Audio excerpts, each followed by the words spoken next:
I have a story actually that kind of made me think of Amanda because Amanda is a listener in our chat and she's been a big fan of the show for a while. And I try to incorporate people who are in the chat a little bit. So if you're not in the chat, subscribe, get in the chat, and next thing you know, we might be talking about you. Or including you, at least not talking about you, but including you in stories, or you'll remind me of stories. I found this story about this girl who is, she's having trouble finding a job, Mikey. And I think it's really funny because I have tattoos. I like tattoos. You have tattoos. I think tattoos are artwork. I love them. But I'm going to go for a consultation for my next one tomorrow. Oh yeah, speaking of that, I do want to get a sleeve done on my arm with. I want to get all the different Superman over the years, all the different Superman shields in a sleeve. Oh, nice! You should get that in like a like trail and something. Have a whole thing written up. Could be I'm pretty going cool. to get a neck tattoo written up. Okay, you just hit the nail on the head here, Mikey. So here's my thing. I love tattoos, but I'm very old school when it comes to tattoos. I don't necessarily like. Don't like them showing. I don't necessarily like them showing. And here's this video, and the reason I started thinking about that is this video. It kind of kicked everything into overdrive. Watch this video. So I wanted to come on here and talk about something that is really starting to annoy me. So I applied for a job at TJ Maxx a few weeks ago, and they denied my application. They couldn't even call me. They just sent me some automated email.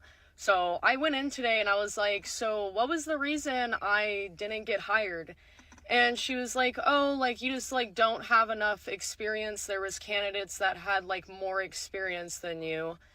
And, you know, I asked her if it was about my tattoos, obviously, because I know a lot of places don't like tattoos. She said that wasn't the reason. I don't feel like that's true, but whatever, I'll leave it at that. So I'm just wondering how, like, teenagers and young adults who haven't had a job before, how are they supposed to get employed if these places are only hiring people with experience? So younger people just can't get a job because they haven't worked enough. So like they'll deny a 16-year-old a job because they don't have enough work experience. Like it just doesn't make any sense to me. Yeah, I mean, I do okay with money as is.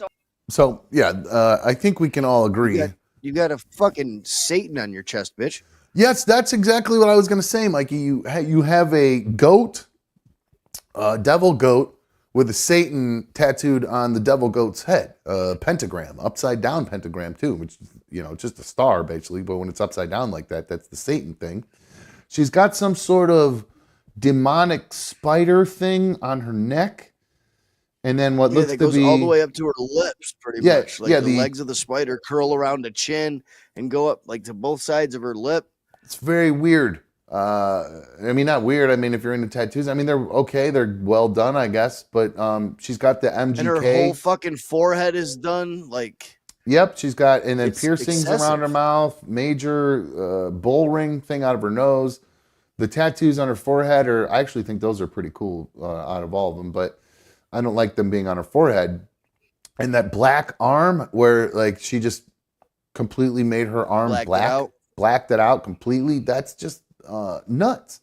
And I got to tell you, like, that doesn't even look like it's done that well. It's splotchy and shit. It looks horrible. It does. It looks terrible. And I just had an incident where, because my daughter will work my photo booth for me sometimes, and the other day, a couple of weeks ago, she did it. And my daughter has a bunch of tattoos. She's got tattoos like down her thigh that go like around her knee, down to her calf.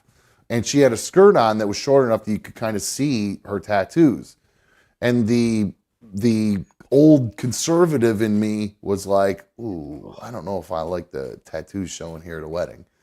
But then I was thinking to myself, I was like, but I'm not being a hypocrite, because if I did end up doing the sleeve, I would probably end up doing both arms just down to my elbows, because I wouldn't want it going down my forearms, just because I'm just too old school with that. I don't get why somebody that like likes tattoos and enjoys tattoos like I want every tattoo that I have to be visible. Like I want people to see that, like it's part of me. You're right. Like, when would anybody get to see your tattoos? When would anybody get to admire anything that you've spent thousands of dollars on? No, that's a very valid point. It's a valid point, and I don't like show off my bod anyway. And honestly, the best part of my body is probably my forearms. It's the only thing that like B1 really never says I'm sexy, but she says I have sexy forearms, which is I'll take it. I'll take it. The Popeye forearms. They're not big. They're just like there's just no fat on my forearms. Everything else is all fat. Elbows down. I'm nice. I got nice, no fat arms. So, but anyway, it's such a weird thing to say. You're skinny from your elbows to your fingers and your knees to your toes. Everything true. in the middle. It's so true because I have really thin toned calves. I have no fat. I don't have cankles. I got super thin ankles, man. You got little chicken legs. Had little chicken legs. Yeah. But my quads are big and strong. It's weird. I don't know. It's weird. Not big, but they're strong. Anyway, I have a very odd shape to me. But so I looking at this thing, it's quite clear she didn't get the job because of the tattoos. I think we can agree on that. And I as a business owner, or if I was a manager in a restaurant or a manager, maybe not even a restaurant, anywhere where you're forward facing to the public, I would not hire that person. And I know that's so hypocritical because I have tattoos and I like tattoos, but I just feel like I would not because of other people. Non-offensive tattoos, if they're not like Satan, like there's a certain line to be like drawn. Like if I got a giant like "fuck you" on my neck or some shit like that, then that's a problem. Like that's. Yeah, that would be bad to get "fuck you" on your neck or "fuck the world" or anything like that. But like even the one on her forehead, the one on her forehead's pretty like innocuous. It looks almost like some sort of Native American kind of tribal thing-ish, maybe. I don't know. I can't tell what it is. It looks like a target to me. Maybe some sort of third eye DMT geometric pattern thing. I don't know. But either way, I just don't think if it was all like that, not Satan-y or no spiders and goats and shit, if it was just more of that stuff that's on her forehead, I'd still feel the same way because customers are so judgmental. You know what I mean? Like I want the most bland looking person basically, or I tell you what, you take all those tattoos off her, and because I spent more time looking at her boobs than I did the tattoos, to be quite honest with you. Yeah, she's got a great rack. Great rack and a nice skinny belly there. So yeah, it's that's what I spent most time looking at. To be honest with you, like the opinions on tattoos have changed quite a bit. Like I can't tell you, like I go like figure I'm at 5 to 6 houses a day, 5 days a week for the last 20 years of my life. So I get to see everybody from every walk of life, from multi-million-dollar homes to $15,000 trailers every day. And I have never, like, in the summertime, I'm sleeveless. My tattoos are showing. I'm wearing shorts. You can see my tattoos. Never once have I had somebody say anything, act any different. Everyone just asks questions about him. And like, I just feel like I would. What I get from some older people is, why would you spend that much money? Yeah, I tell you what, it is a hard sell to spend. I mean, but it's art. Art costs money, and that's just all there is to it. And people are putting work into it and hours of their time. So. But I do understand your point, and I think I'm starting to come around a little bit more, wanting like for the fact that I want to go down even near my elbows. I might even go past my elbow a little bit. I still want to be able to roll up my shirt sleeve. No, I could never do anything like that. I could never do that. You go to weddings, everyone would judge you at a wedding. Oh yeah, that's what I'm saying. I don't know. I put Darla it's a little on my bit neck different for your profession too. Yeah, it would be a little bit different for you at a wedding, because that's like a different type of an event. Like that would you're supposed. Yeah, I get where you're coming from on that point of view for your profession. Yeah. All right. Let me grab this phone. And I want to push the limit with my profession and see what the corporate world thinks. They're not gonna like it for long. I'm sure they're gonna probably put you in a fucking long sleeve corporate shirt that's got their logo on it or something. Diana, you're on another dumb show. Sorry, Mikey. Hey guys, what's up? Not much. What's up? Hey, what up?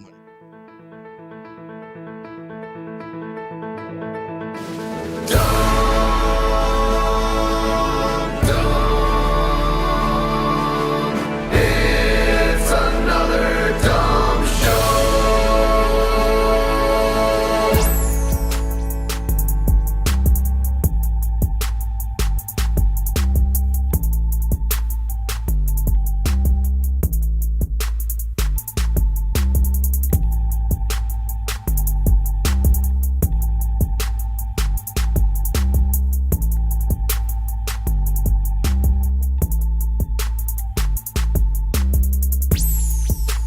All right, what's happening? Welcome to another dumb show. Thank you for joining me on issue number 203. So good to have you guys here with me on this Monday evening. I hope you guys had a great weekend. I had a nice, relaxing weekend. It was very nice, nothing too crazy. Got some stuff done around the house. Sat around and played some video games. Kind of just hung out. It was a great weekend. I was off, so just got to kick it and relax. So I hope you guys had a good relaxing weekend and your first day back at work this week was a good one. If you could do brother a favor, hit the thumbs up on tonight's video. Like I said, get your thumb out of your ass. Hit the thumbs up button, stick your thumb back in your ear. If you're not watching live, you can always comment on the show and I will read back your comments live. Once I get around to it. I know I got a bunch of comments to catch up on. We will do those here in a little bit. And don't forget, you can always share another dumb show. Share the video. You want to help support the show? That's one of the best ways to do it. You can always download the show as an audio-only podcast through YouTube Music. Follow us, X, Instagram, at Another Dumb Show. And don't forget, you want to become a league member? Very simple. Just hit the subscribe button and you will have access to our live chat. That's what we call the League of Dummies here. And about once you subscribe, 10 minutes later, you're in the chat. And the League of Dummies, I think we had Brett was first in the League of Dummies. Good job, Brett. Congratulations. Thanks for being first in there. Brett is also a Super League of Dummies member, I believe. So thank you to Brett for supporting the show. If you are a fan of Another Dumb Show and you'd like to see our success continue and grow, one of the best ways to do it is to help support the show by becoming a member. If you go to the Another Dumb Show YouTube homepage, click join. You can pick one of the 3 tier levels to help support the show, and you'll become a member. And there's all kinds of good stuff that you can come get along with that. Most importantly, it just supports the show. Let's be honest here, guys. So 844-HIT-DUMB, 844-448-3862. That's the number to call into the show. If you got something you want to talk about, the phone lines are always open. I pay for these damn phones, so I love it when people call in. Let's see here. I do believe I just mentioned a minute ago, you can always follow the show on X and Instagram and all that good stuff. I've been encouraging people to send me direct messages. If it's easier for you to do that versus going in the chat and doing it or commenting on the actual video, you can always just DM me at Another Dumb Show. And I got an email here from, a direct message from Amanda, who I referenced in the recap that we just played. And I don't know if I really even explained why I brought Amanda up in the first place. Amanda's got tattoos all over. Amanda's a member of the chat. She's got tattoos all over her. And she reminded me of the girl in the video that I just played there. So, Amanda sent me a DM. And she commented about the girl the girl with all the tattoos. She was complaining about not being able to get a job, and she essentially blamed it on her tattoos, and they said it was lack of experience. But anyway, Amanda commented on this girl's tattoos and her job situation. She said that girl can work in a tattoo shop, etc. Her tattoos weren't the best, but there's actually a lot of jobs she can work at. It's actually pathetic she can't find one. I've had 0 issues finding employment due to my tattoos and piercings. And, I've seen, I don't know if I have any pictures of Amanda with her tattoos and piercings showing. I guess I could probably find one here somewhere. It's all reels. She's got 8 billion reels. Anyway, same as the girl in the video, all covered in tattoos and whatnot. So, I agree, but I disagree with what Amanda's saying there. It's not that easy for people who are covered with tattoos because there's people like me who would judge them. if I was hiring a second DJ or hiring somebody to work my photo booth, if you had tattoos all over your forearms or over your neck or anything like that, I'm probably not going to hire you. Just because I'm not going to like the way you are representing my business, even though you're probably could be the nicest person in the world. Nothing wrong with you, nothing weird about you, anything like that. It's a image thing. And I would not be, it's stupid because it's so hypocritical because I have tattoos. But anyway, shit, boomer. I know. Right on time with boomer. Right on time with that one. That is a very. Yeah, did you hear me? I clicked you on right as you said, "Okay, boomer." Good, because I was hoping you were going to see me. I just kept saying it over and over and over and over again. Oh man, I'm sorry, dude. Yes, sorry to leave you in. Mikey, what's up, dude? Welcome. Are you to good? see you, my dude. What's up, buddy? Yeah, not much. You didn't get that neck tattooed over the weekend, did you? No. Okay, good. Nothing. Right. Just trimmed it up. Went on a date with a girl that was absolutely atrocious.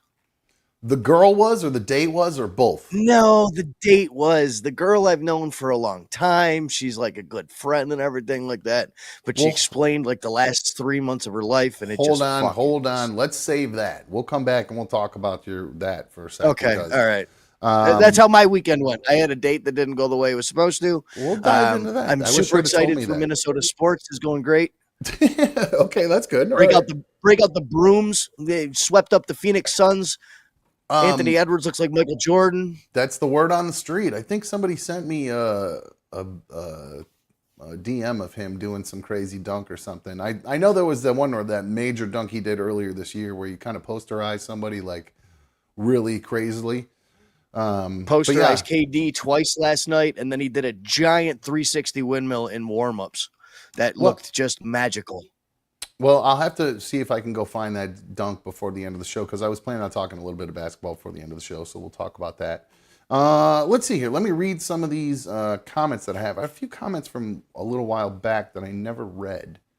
One of these from the 420 show where we smoked a lot of weed, and we were talking because I was belly. Not compared to Ninja from the chat who was smoking 2.5 ounces and one joint. I just did 2.5 grams and thought that, or 3 I guess by the time I did it. And I was bitching about how it was a waste of weed. I was just wasting weed. And Donald commented and he said, bro, grow your own medicine. You'll be able to roll those sizes all the time. I feel like I would have to, my house is too small. My place is just too small for me to be able to do it. No, I have literally, you've seen my place. You've been here. I have. Yeah, I wasn't sure if you had a basement that was like I didn't see a door for it, so obviously not. Yeah, just a crawl space underneath that is unusable for anything. It's just dirt and shit. And then we got the kitchen, living room, 2 bedrooms upstairs, and a bathroom. And that's it. I got 2 little closets already full of shit.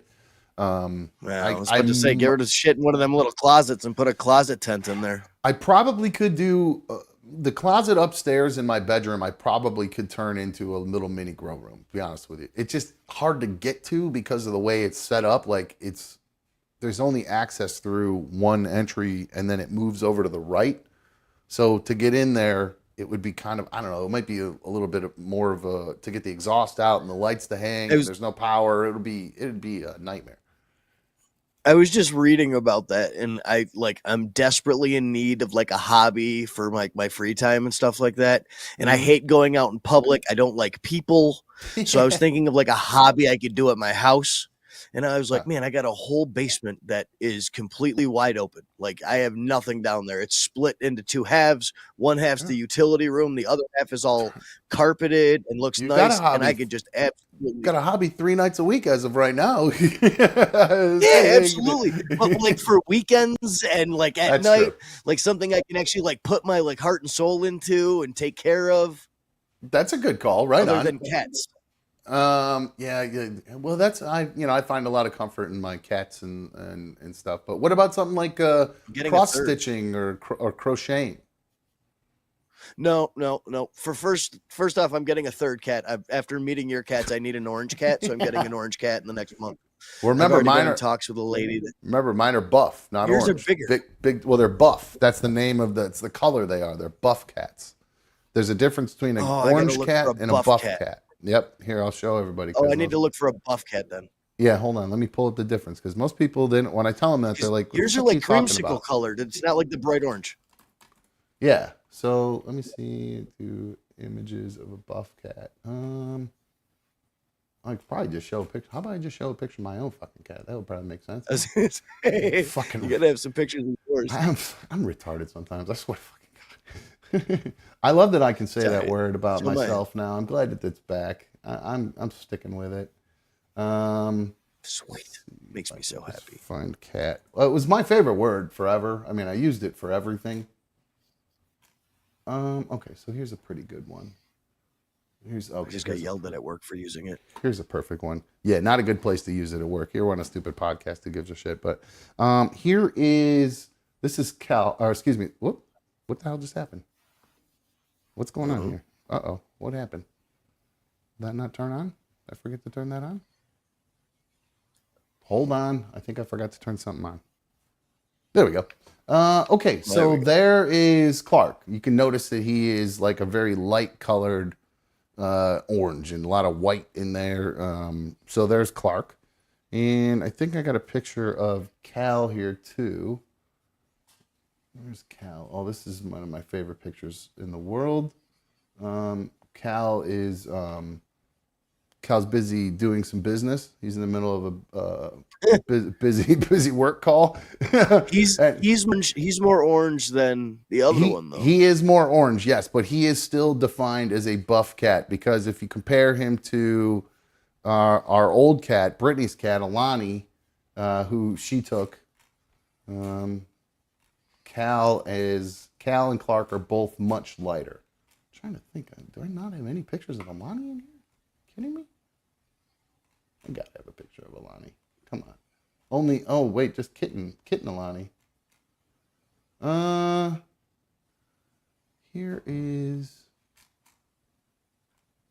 Here's one over. This is when she was younger. So here's what an official orange cat looks like. You know what I mean? Like that's what everybody's used to. I think that's what I'm going to end up getting. I can't really choose between a buffer or not. This is just a lady that posted on Facebook that she picked up 2 feral cats and they just had 12 kittens and that she needs to get rid of. Oh, so yeah. So I was like, good. There's an orange one. That's good. Yeah, then you're saving some kitties. That's a good thing. All right, so let's do this. I have a phone call. Let me grab this phone call real quick because I pay for these damn phones, so I'm going to answer them. The dude, Carrie from Rochester. What's up? How are you? Hi, Dom. I'm doing pretty good. That's great. So last week I lost my phone, and so I've been able to like get back into my Facebook, but I can't get into my email. And like I have a ticket for a Taylor Swift cover band this Friday, Nice. and I don't even know if I'm going to be able to go now because I can't get in my email. Okay, so That sucks. I got a lot in my brain right now. Okay. So I mowed my lawn today for the first time with my driving tractor. I'm really proud of myself. Good for you. And then That's fun. I'm jealous. I never had a riding tractor. I was and just pushing forever. Oh, yeah. Oh, and I fire hula hoops for the first time last weekend. It was really fun. And I didn't set myself on fire, which was great. Hold on. I don't think everybody understood that. You did fire hula hoops last weekend? Yes. Okay, so you do. Yeah. Okay, so you're a hula hooper. You light them on fire as part of a pyro act. Do you do like devil sticks with it, or do you spin other hoops on your arms? No.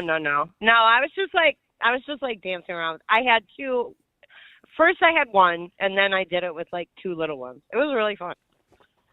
Okay, all right. I'm glad you didn't burn yourself up. I was at a party, and then and so I was wearing a sweater. So then I went like inside, and I was like making this outfit like out of cleaning rags the entire party. And then I went outside.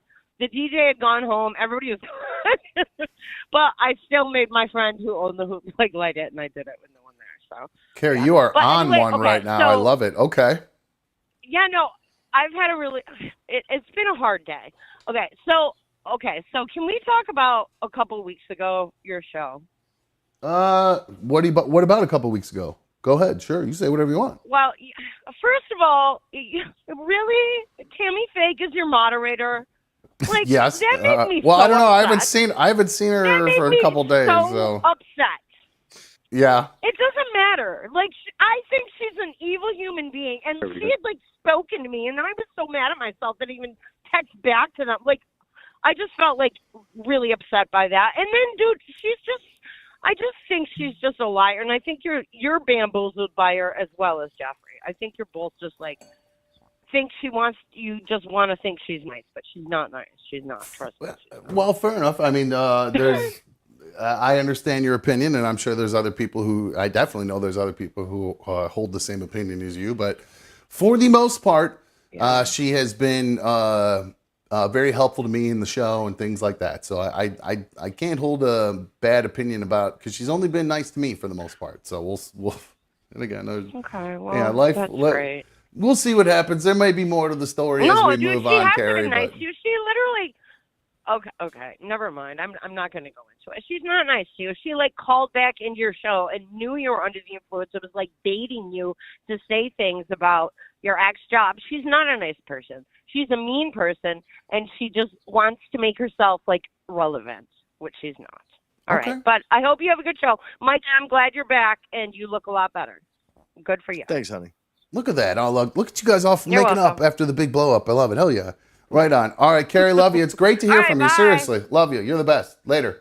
Phones are blowing up. Shit, I pay for these phones, so I'm going to answer them all. PDJ, I'll get to you in a minute. Hi, who's this? Hello? You're on another dumb show. Hello, this is Tony. Hey, Tony, what's up, bro?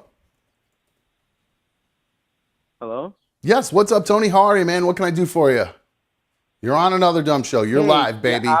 Hey, Dumb, I'm a big fan, and I've been watching you since I was like 16, back when Dare Dieter and shit. I'm actually like around the Newberry area, so I know Chagrin Falls very well. Nice. Eastsider. Hell yeah, right on. I want to say I love your show, and but anyways, I was just curious. You've been watching the WWE recently? I am not a huge WWE fan, but I did see some clips from, I think it was WrestleMania, where The Rock and The Undertaker happened, and there was that big thing. I saw some Instagram clips of that, and I did watch them because when I was into WWE, I liked The Rock a lot, and The Undertaker was just kind of a cool character. I wasn't like a fan of The Undertaker, but it was a cool moment when The Rock was out there and then the bell tolled and the lights went out and all that shit. That was cool. But, it gave me goosebumps, not going to lie. Kind of reminded me of the old days when I was younger and really into WWE. But no, what'd you want to say about it? I've been watching it. I was a fan back in the day. Back in the day when Stone Cold and The Rock, I'm like a 34-year-old dude right now. Okay. So, but I grew up in like the Attitude Era and WWE. Yeah, the best era. And I feel like it's going in the right. Yeah, I love it. I feel like it's going in the right direction, and I stopped watching it forever until like about a month ago, a couple months, maybe like a week before WrestleMania. And man, I feel like they're just doing some great stuff, and you should just check out the highlights on YouTube at the very least in your free time. Maybe I should. And you know what? I do like Pat McAfee, and I know he announces stuff, and he's kind of involved with it. So I should probably, there's another reason for me to kind of watch. The whole company direction has changed a little bit since Triple H has taken over. The king of the Attitude Era is kind of bringing it back. Paul Levesque is his name. But I had one other thing. I don't know if you want to hear it, but me and you talked way back in the day. I won the hookup hottie at one point. Nice. On Rover. I don't know if you want to. Are you guys married yet? To give you the details. No, hell no. She was kind of weird, man. But I don't know. I was a young gun. I'm 34 now. I was 22 at the time, and I'll just give you the quick rundown of it.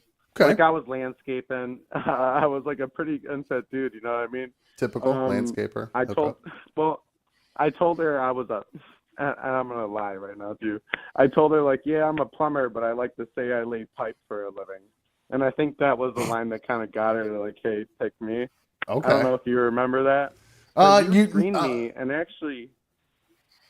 Go ahead. Go ahead. If you. No, I don't remember that offhand, but I there's so many guys always trying to drop lines and things like that. So. You screen me and you're like, that's not very good. Like, do you really want to do this? I'm like, yeah, man, send me through. but I'm a plumber. I say lay pipe for a living. And one of the questions was like, would you rather have like a robot that felt and just looked like a woman, or would you have like an actual woman? I chose like the actual woman. Honestly, it's been so long I can't remember the other ones. But anyways, I'm just gonna keep talking. If you want to stop me, just let me No, know. that's fine. I didn't know if there was more to the story or if it got. Well, let's go to the date. Yeah, no, What it got a happened little on the weird. date? It Let's got go a the short Yeah, route. So yeah, you got no. picked up. Did you get picked up by Captain Kirk? Was he the limo driver, or was it somebody else at that point? I'll be honest, bro. I was at the bar. I had like 3 or 4 drinks before I even left to go to the date in the limo. Perfect. Good And way so to I go get on a to the date. radio Perfect. station. Yeah, her name was Sam. She had angel wings on her back, and she was a very nice girl. Like I don't know, it was just like wrong timing for me. You know what I mean? Anyways, we went on the date. I went to the radio station.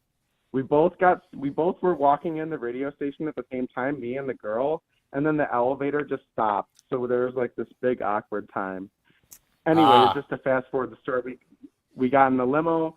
I had rolled up a blunt. And then I'm like, hey, you want to smoke this before we fucking go to the restaurant? In the blunt. Anyway, she was like, yeah. And she was like, if you would have asked me like a month ago, I would have said yes. I'm like, bullshit. Anyways, date goes pretty like casual. I was drinking, she wasn't. I got chicken, she got steak. Like she was just there for the meal, bro. And then at the end of the date, I asked her like, hey, you want my number or something? I was trying to pick her up, but she's like, I'll get a hold of you. But during the date, she's like, I know exactly who you are. We did the background check, and she thought I was lying because I said my name was Jack, but my name is not Jack. It sounds similar to Jack, but I'm not going to go into it. You can just call me Pony.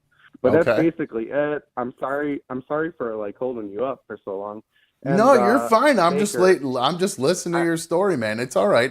It actually is a nice natural segue into talking about Mikey's bad date. So that's all good, man. So yeah, I'm sorry. A lot of those hookup dates, some worked out. I think there was a few marriages or whatever, but yeah, we never bothered to, never followed up with them because it's a lot of stuff like this. You know what I mean? It's like, I got drunk, showed up drunk, tried to smoke her out, Kept getting drunk. She wasn't into it, kept getting drunk. And that was it. I was a young kid, man. All right, Tony. Well, hey, dude, thanks for being a fan. Thanks for calling in the show. Like I said, I pay for these damn phones, so I love when people call. So thank you very much, Tony. Thanks for telling your story. Love you, Dom, bro. Take it easy. Love you too, bro. Later. All right, Mikey. Well, let me do this. I got PDJ sitting here, and then we'll talk about your date. PDJ, you're on another dumb show. What's up, dude? I was just thinking about you today. Yo, what's up, brother? What were you thinking about? I was going through highlight clips, and because I was gonna just play an old one tonight, and then I came across yours, and it made me start to think about your alien story and how much I loved your alien story because you had told that story about seeing a UFO. We don't know if it's an alien. You saw a UFO with the lights and all this shit, and it was a good story. Because I've been listening to all this crazy shit, all this stuff I listen to anymore with cosmology and aliens and everything, and it just made me think of you. So there you go. It's interesting that you called. Good coincidence. Yeah, you know what? I appreciate that. I've been hashing it out with my co-host on my show, and he thinks that because I was so young, that the older people around me were playing games with the younger kids. I don't know. I've been trying to weigh it out. I've been calling people and we're putting together like the strings on the map and stuff and trying to figure out what happened that day. Oh, yeah. Pictures on the wall with the yarn going from one to the other with the pins and all. Okay, I see what you're saying. All right. With the pins and stuff. That's good. But no, I called you about a recommendation. So I started dating this girl recently, right? Okay. And we hit it off really good. This does seem like a relationship heavy episode for you. Hey, it's happening. It was unexpected, but hey, we'll go that route. So I hit it off with this girl. We got something going on, and we've been talking about her birthday, and I said that I would love to do something special for you for your birthday. And I know that you're a traveler. You've done a lot of traveling with like the old show and on your own. You do weddings and all that stuff. Yeah. Do you know anything about Massachusetts? No, that is one of the places I have never traveled to. I think I may have traveled through Massachusetts at one point, but I don't believe I've ever gone to Massachusetts that I can think of. I know that's where we got Boston there and Harvard, and that's about all I know. The Red Sox. That's all I know of Massachusetts. Really, they have a. Is that where Nantucket is? I'm not even actually sure because like I'm a history buff and stuff, and I like researching random things, but Massachusetts never really came up on my radar, and I'm very curious because she wants to go to Salem for her birthday in October. Ooh, yeah, Salem witch trials. Okay. Yeah, so she's like and I guess like there was a movie that was filmed there, and the house is there, so she wants to go see that. She was like an ex-goth. Yeah. And is this a red flag at know. all? Is this she's ex-goth. No, okay. I love that. Oh, see, I feel like no, is she the kind of girl, she's got like the Michael Myers, I'm gonna stab your family stuff on the back of her car, like one of those kind of girls, like loves the Joker. Not no more. Okay, all right. How long have you been dating? Maybe she's like so we just started talking about this month, at the beginning of this month. Yeah. Okay. Don't be making plans for October yet. That was a little bit. It's like starting to date a girl like and inviting to her to be a wedding date right away. I don't know. I mean, well, it's not like a wedding thing. I like to treat people to their birthdays because it seems like a special day. So you're guaranteeing you guys are going to have a 6-month anniversary is essentially what you're banking on. Possibly. Yeah. We have been having some good times. Some people know right away, like, you know what I mean? I kind of knew almost right off the bat that B1 and I were going to be spending a long time with each other. It was just kind of new. It was just one of those feelings. Well, you want to know something funny, Dom?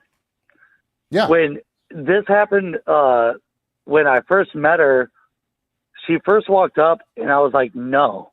And like, I was like kind of standoffish. And then I got brought into a conversation about like survival stuff. And I have like I've been building up like a survival rucksack, and I have like a survival gear. And we got into the conversation. It was like love at second sight.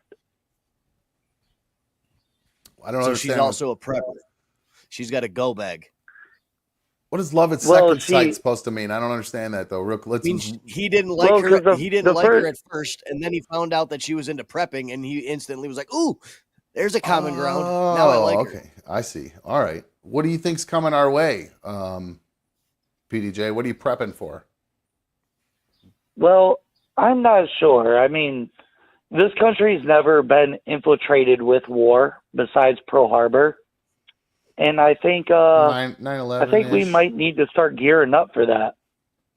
Well, so you think we're due for an invasion? You think that China's going to invade just with the sheer amount of people we have, or they have? They're just going to somehow. Well, I think we're already invaded, brother. Oh, through the border? Oh yeah, dude. We got plenty of war-aged men in this country. I work with a lot of vets. I'm friends with a lot of vets. A lot of people feed me like I don't know, maybe it's conspiracy stuff, but it's got me worried because I'm a normal guy. You know what I mean? I'm just some dude.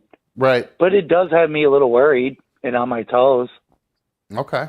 All right. And I was thinking, I think really the only thing that the only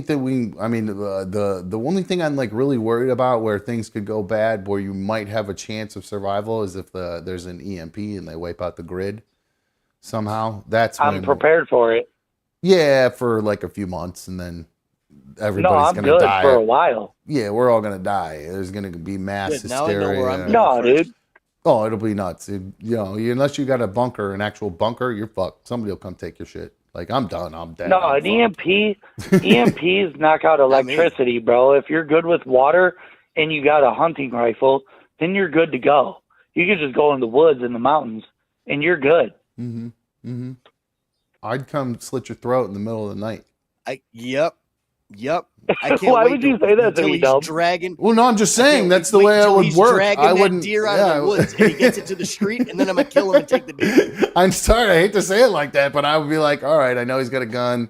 I'm just gonna wait for him to go to bed, and I'll just sneak in and get him. So yeah, no, I have no idea. I have I'm a joking. sidearm too, so don't do that. I'm just joking. I would be one of the first people dead and eaten by other people in any of these kind of situations. So trust me, I would be. Dumb, I want to let you know now, if I come across you when the apocalypse happens, you're on the team, bro.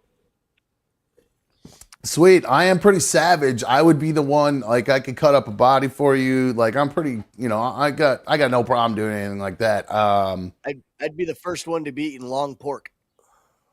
Is Well, that kind of let me get back. quadricep? Yep. Yeah, Let get me back go to your to relationship. my original point. Okay. Forget the Dom, cannibalism. Mikey, please, if you guys hear anything about around Boston or Salem, Massachusetts, please let me know, like, some fun stuff I could do in October, because I would like to treat this lady to a really good time. I would try to figure out something other than the Salem witch trials to do. Maybe a nice. I don't think it's Salem witch trials. What's that movie? Hocus Pocus. Oh yeah, it's the same idea though. Oh boy, that's a redder flag. That thing just went from fucking a light shade of red to just fucking flaming fire truck red. It went from one flag to now he's slalom skiing. Yeah, just dodging red flags. I don't know why I asked you guys this anyways. Y'all have had bad long-term relationships. Enjoy the love. It's true. We have had some rough relationships, situations, but no, I think I don't know. I'm just judging your girl based on this, but no, Mike. As far as stuff from Massachusetts, you're asking the wrong guy. But I'm a traditionalist. You find a nice place to stay.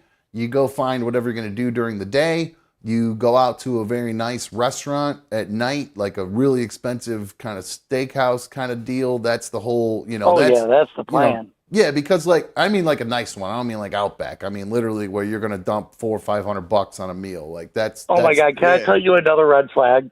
Sure. She eats like a middle schooler. Chicken fingers and French Dino fries. nuggets and, yep. Yeah, dude. Yeah, B1's like that. She's grown a little bit.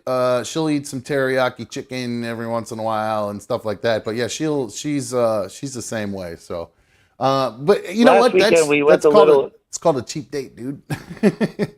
Last weekend we went to Little Italy, and I bought oysters, and when I was eating them, she was freaking out. And I don't know. I like to explore food. Yeah. So yeah, that's another something. opposite. Yeah, I know. This is not good. This is not good. You're not painting a good picture right now. This is a problem for So B1 I want and to know. I. I've got one question. Why? No, but why What's at up, Mikey? first was it no? You said when she came up to you the first time to talk, your initial reaction, your first judgment was no. Why was it no? Well, she showed up like, I don't smoke. I don't really I don't know. I don't do drugs. I drink a little piss from here and there, but like she had her drug rug on and her hood up.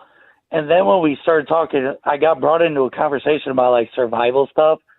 She took her hood down and her hair was flowing and she was very pretty. But when she showed up, she had this mean mug face and stuff. And then when we got to talking about something really she was interested in, I saw the beauty in her. I was just going to say, it sounds like you may not have been initially attracted to her looks initially, but there was a connection based on your conversation and things like that, which is probably what you're supposed to be looking for, right? Yeah, I mean, looks don't matter. Attract and no, looks. It's supposed to be looks don't matter. It's supposed to be about the connection you have with somebody, right? I mean, this is what the world when she says. Took her hood down, and then I got to see a good look of her. She's pretty hot. Oh, well, there you go.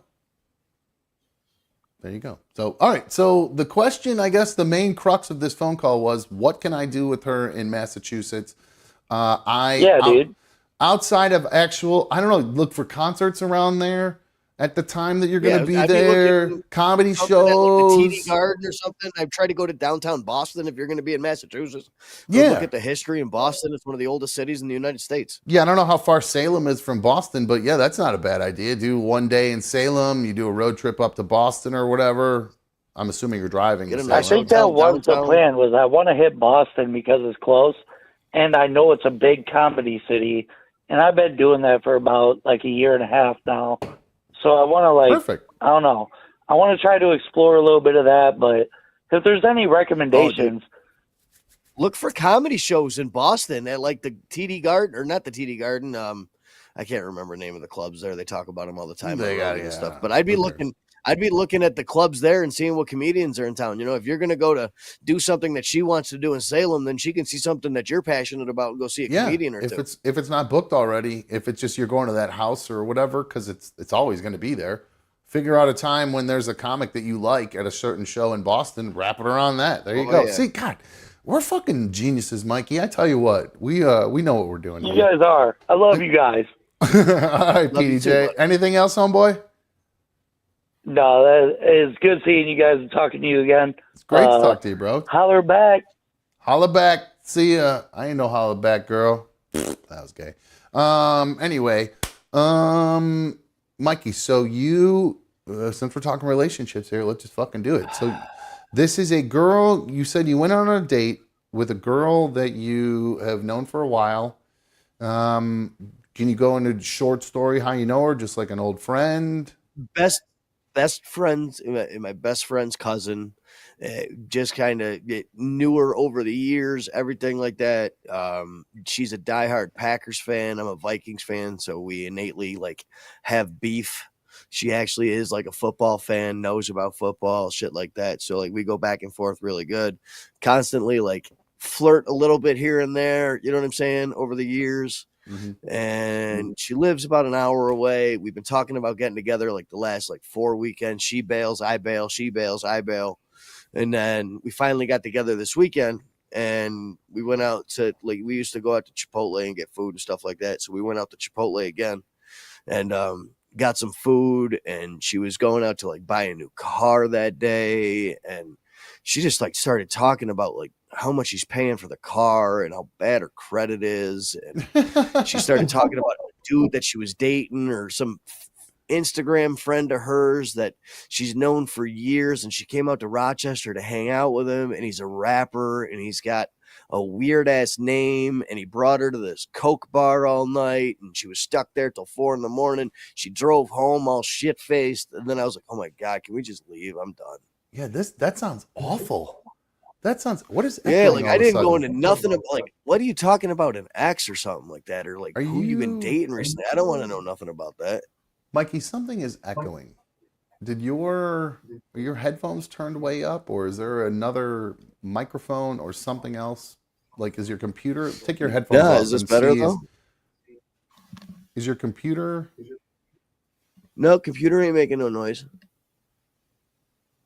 What the hell is going on? I don't hear an echo. I'm hearing it every once in a while now. It's like I'm hearing myself in an echo. I don't hear yourself twice. There's like no delay. You had It's this weird. problem last episode too. It just started, right but near the end. Yeah, it just kind of intermittently started. I can't figure out what it could possibly be. Mikey, just go check 1, 2, 3 for me. Check 1, 2, 3. Check 1, 2, 3. All right, Check hold 1, 2, 3. All right, let me talk now. Check 1, 2, 3. Check. Try turning your headphones down for me for a sec. Yeah, they're One. down to a minimum. Check 1, 2, 3. You're good. Let me I try. can't even check. hear you. It's so low. Check 1, 2. Something's echoing. What the fuck? Where is that coming from? Check. That is so strange. It's weird that I can't hear it. I figured I'd be able to hear it. Yeah, I don't know. It sounds like I'm hearing myself back through vMix almost. But now it stopped. Really? It just stopped. All right. Something's up with vMix, I think. They did an update, I bet, and something is going on with the mix minus settings to where it cancels me out, where, you know what I mean? Like where I shouldn't be able to hear myself back when we talk. It must be something with the software we're using. Like the connection or something. Something we're losing packets somehow, in the transfer, and it's dropping out and bringing my audio back in or something like that. That's the only thing I can think of. So apologize for the technical thing, but there's no way we would have been able to talk if I had to keep hearing myself in an echo. Dude, That would have normally in been a nightmare. situation that like when I'm like, I would think like, oh, I can, who cares about her past? I've got a past too. I can look past it. Yeah. This time, dude, absolutely not, dude. I was turned off so quick. Well, that wasn't even a got, like, past. she just She's bought telling a you. car with like a $500 car payment. Fucking. Yeah, B1 just bought a new car. Thankfully, her credit isn't that bad, and she had a pretty decent down payment. And I don't know what her payment is, but it's over 3, and she was shooting for something around a little under 3, and I'm like, there's no such thing as a car payment under $300 anymore. I mean, if you're getting unless a you're decent getting a lease car. for something, they got some leases under $200 now and stuff, but you got to have a fat down payment. Yeah, that, and they're like, dude, I've been watching some, because when she was looking for a car, I was kind of watching the commercials and stuff, and most of these leases now where they're offering these like sweet deals on these leases are for 7,500 miles a year. 7,500 miles a year. That'd be perfect for me. I drive less than that. Well, you drive a work van, but just imagine if you didn't drive a work I know. van and you had to drive to work. You got to drive 25. I wouldn't do that or anything like that. That's why I've got no car payment now. It makes no sense for me to have one. Anyway, so she just got a new car. Anyway, so I went through all that with her. Well, actually, she did all that on her own with her parents, but she got a nice new car. Actually, it's a really pretty sweet little car. She got one of those Buick Encores, which is like the Chevy Trax. Sharp looking. It's like the Buick version of the Chevy Trax, which she used to have, and this one is sporty looking. The Trax looks like shit. And honestly, I rode in this new one, and the Traxes felt like fucking death traps. Like they were just kind of rickety, and like just felt cheap. This thing actually feels legit. Like they put decent struts or shocks or whatever the hell go on cars, and it just felt more solid. I don't know if there's more. It's a Buick. It's an old lady car. It drives mint. It's old lady color too, as well. So that's what the funniest thing about it is. Oh, it's got to be like champagne then. No, it's white. Straight up pearl white or whatever. Oh, it's white? Oh, okay. It's his old lady car. It's either white, off-white, or champagne. That's yeah. the 3 I'll give you her colors for old license people. plate and address next. So, no, I'm kidding. She's probably falling over right now. Anyway, so your date. You went out on the date with the girl. She was completely talking about her experience at a coke house, her car payment, her bad credit. This is all stuff. Why would anybody talk about them? Go ahead. I had to bring her a rubber tote so she could empty all of the garbage and stuff out of her car. Dude, come on. On a first date? Because she had to bring the car back to the dealership to turn it in that day. Because she bought the car like first day out, first car she looked at, just bought it. And it's oh my God. It's a used like 2021 Toyota Corolla that she's paying $505 a month for. Oh boy. So she had nothing down, terrible credit, and they just said, and she needed a car, so that she just did whatever the fuck she could do to get a car. So hey, I mean, it happens. That B1 was saying there was somebody at the dealership who had like a 550 credit score, drove away with a brand new car for $850 a month. Like I was just like, who the fuck would give them supplements? Nice. Why would they give them a car though? What the fuck? Like I just can't even imagine that. But anyway, so obviously you're not going to go on a second date with this girl. Did you just literally wrap it up after that? Did you not know you bounced? Not even a slump buster kind of situation that bad? No, not even interested in it. She's that bad. I don't even think it would get up, bro. Like, no, physically it's all there and everything like that. But everything else that comes with it, dude, like as soon as she started pulling the shit out of her trunk and putting it in the tote, I started having like massive flashbacks to my ex and how bad of a hoarder she was and how bad her car was. I forgot about that. I didn't even think about that, dude. That's crazy. Yes, that Yeah, makes a so lot, like as lot of soon as sense. like if I meet any girl moving forward that is like cluttered, has a filthy house, anything like that, a filthy car, I'm done. I'm out. Yeah, immediately just gone. Yeah, that makes sense. That Gone. makes sense. All right. Well, I'm sorry it didn't work out for you and your date with this chick. It's kind of a bummer. I know you were. I'm sure you were hoping it would I'm work out or proud of whether at myself. least. Normally I would settle for that shit and be like, I can fix her. Well, especially if she's attractive, I guess, and you're like, you know what? I can deal with this. And we get along on football. We can talk about like TV shows and stuff. Like there's a lot of common ground that like we get together and get along with. Yeah, But when like you were as soon as she saying, started talking about like a dude that she was talking to and shit like that, and coming out here and going to a coke bar, I was like, "What the fuck? I don't need to know all this shit. Like I ain't about to oh, tell you about my ex and the crazy bitch showing up at my house looking for sex toys. Like the fuck? speaking of you and sex toys, I completely forgot when I was. I think it was during the drunk show, or maybe the next one. Was it during the drunk show that we talked about you and Amanda and her OnlyFans potentially? I don't know what you're talking about. Oh, okay. Apparently, I don't know. Okay, all right. Sounds like all right. Never mind. I'll leave that alone. And if you guys ever want to talk about it, talk about it. Okay. Um, you said that's great. I'm just Let's glad see. I'm going to Mikey's. Cleveland back-to-back weeks. I was homeboy. just gonna say Mikey's gonna be in Cleveland, and no wonder you're so excited to come back to town and drive in and drive out the same I night. love comedians, bro. I love comedians. That's all I Uh-huh. can say. I am passionate about comedy and how raw it is. And Yeah, raw dog. Anyway, um, real quick, I know we're close to break time, but before we get into break, I figured I wanted to talk about. You sent me a DM the other day. While we were live that I never got a chance to go to, regarding the Rochester district attorney, Sandra Dorley. bitch. This chick, wow. So let me just do this. I'll just go ahead and I'll just play the video. I have a video of her. Sandra Durley, how do you say her name? Durley? Durley. I had a feeling it was Durley. Sandra Durley. Duty. She's Sandra dumb fucking entitled ass bitch.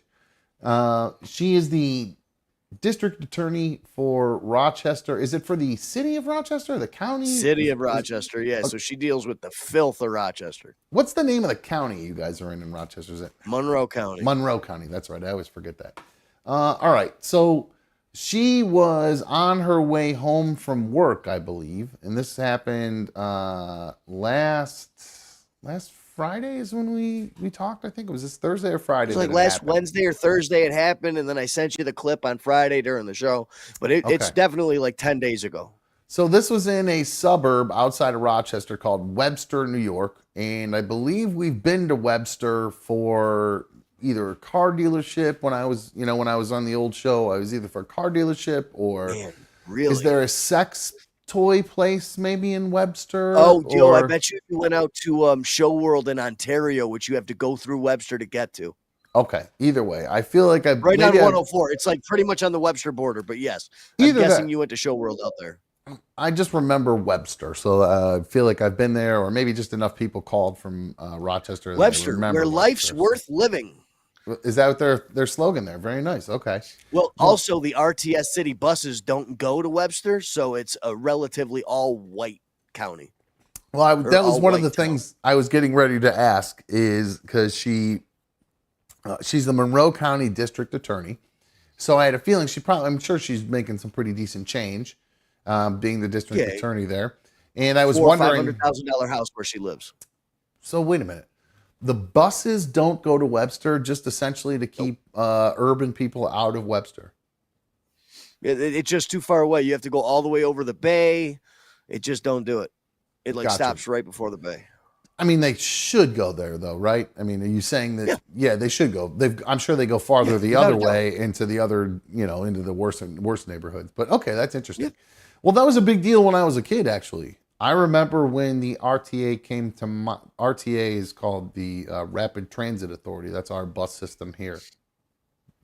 I remember it came to my little town of Chagrin. They put a bus stop there, which was like just like you were talking about Webster, like End of the this world. was end of the fucking world. And it was a really big deal. And I won't mention which family member of mine said this, but they told me, you know what that bus, you know what the RTA stands for on that bus, right? And I said, Rapid Transit Authority. And they said, no, Return to Africa. And I said, Jesus fucking Christ. This is the upbringing I had. This is the kind of shit I heard all the time, almost every day. This kind of shit you can laugh off camera. It's okay. It was my vape. Yeah, right. So, but yeah, I won't tell you which one of my parents said that. I'm sure it could have been either one of them, to be honest with you. I got one of my parents who calls Martin Luther King Day James Earl Ray Day. So, I mean, this is. I'm not even exaggerating. This is my upbringing. This is what I had to deal with. One parent made up their own racial term for black people, so they could say it without, I think, people knowing what they're talking about. They would say "groid" was their N word. No, that's like what my grandmother used to call them, but you just add the NE to the beginning. Yeah, no. I know that's a phrase, but my parents actually used a parent actually used that word. They made up their own word to be, because I never heard it. Anybody, I've heard obviously. My upbringing was the same way, dude. It was so uncomfortable and stuff at like my grandparents' house and stuff when all the old school Italians would get going because they were all run out of their old neighborhoods and stuff. Like, Mikey, this is on the way to school. This is on the way home from school. This was at dinner. Oh no, I didn't. I never heard it from my parents. Both my parents' best friends when they were growing up were black. Dude, this was every other weekend when I go to other person's house, other parents' house. There was quite a bit of racism in my family growing up. It was very uncomfortable, especially if you which was even weirder when in high school my best friend was black. So it was even stranger because he'd be in my house and then they never ever said anything bad about him or his family, and they were treated him wonderfully, like he was part of the family and stuff like that. But the minute he would leave, never say anything bad about him, but would just immediately start in on whatever was on TV or whatever, or commercial or whatever. It was always something. It was awful. It was weird.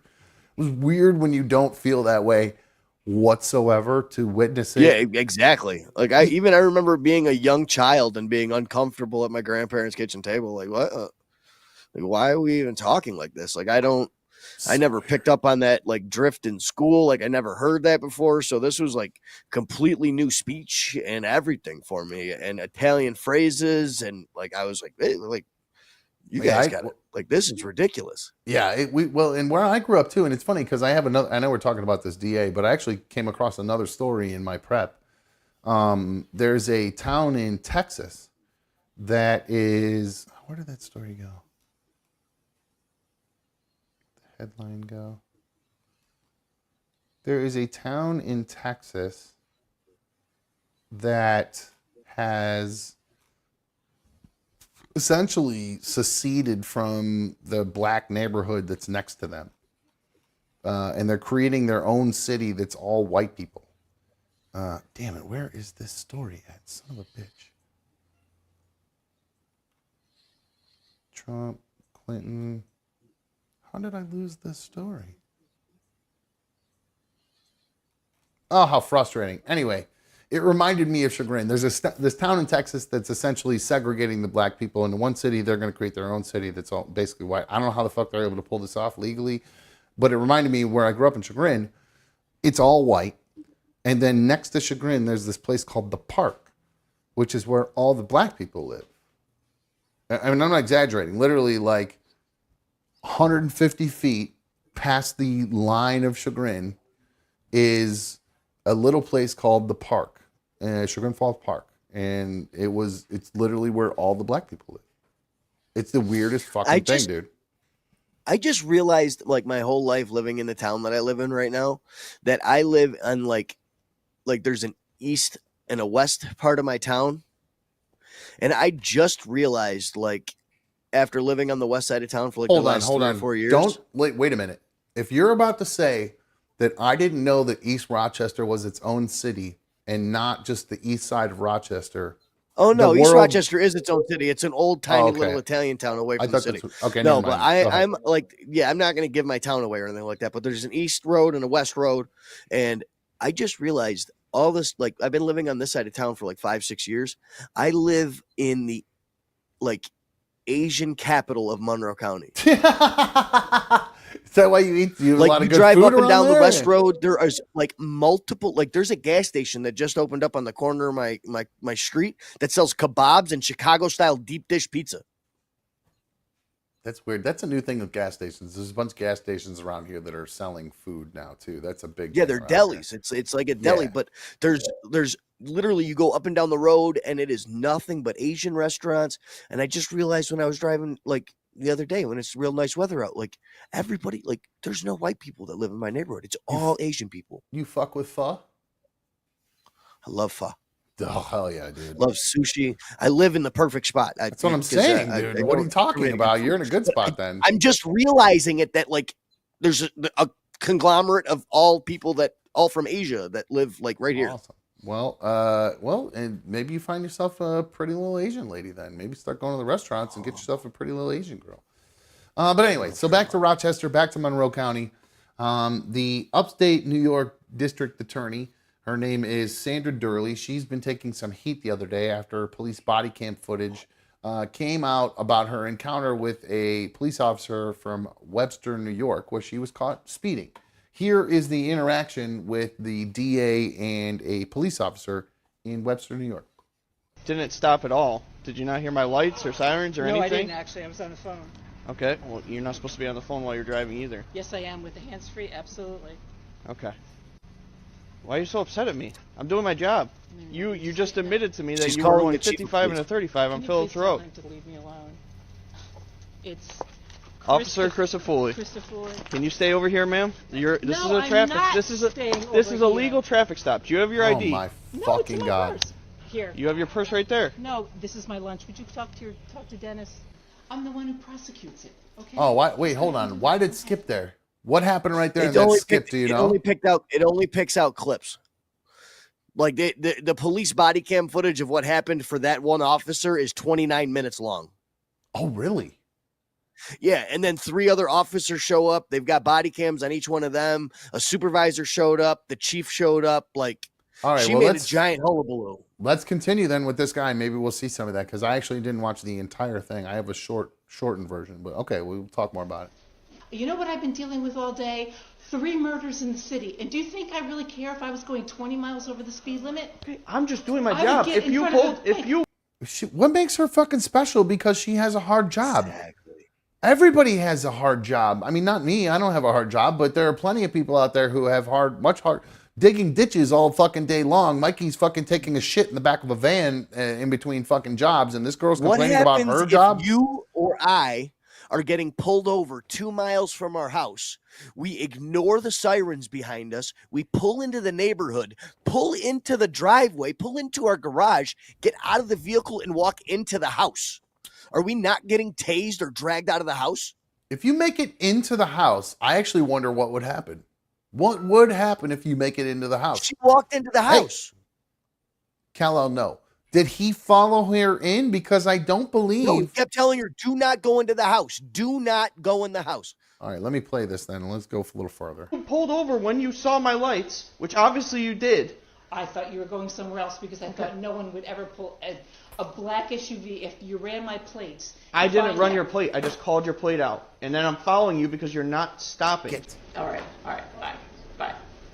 Hi. Hi, I'll talk to Jeff. Okay, sorry. I didn't want to pull over on Phillips Road. Why? This woman, I gotta tell you, if I was a black person, I would be so mad right now watching this. Like, I'm a fucking. She spends her life prosecuting African Americans in the city of Rochester and going after the harshest penalties available. Like, honest to God, and if this were a black woman, she'd be dead by now. She'd be dead by now. Dead. Black guy, probably dead before she even got out of the car. But Would have been shot going into the house. This is what I'm saying. I was in fear for my life. She was going to grab a gun. You know what I mean? That's exactly what they would have said. Yet for some reason, because it is like, God, these are the moments where I wish I was a cop. These are the moments where I'm like, if you do not put the phone down and put your hands up against the car, I'm going to tackle you to the ground, remove the phone from your hands, and aggressively handcuff you, ma'am. So And the worst part about this, go ahead. Well, let's keep going. Let's keep when going. when she didn't listen. All right. It was just, I figured I'd just pull into my driveway. Okay. Well, And I called Dennis and I said, okay. that's me that they're trying to stop. Okay. So Oh, you're so special. You're not Okay, the but you only should know better, fucking right? person getting pulled over in Rochester right now. You fucking idiot. I know that. Okay. So why didn't you just stop like you're supposed Because to? I didn't feel like stopping on Phillips Well, Road at 5:30. that's not your choice. You know that.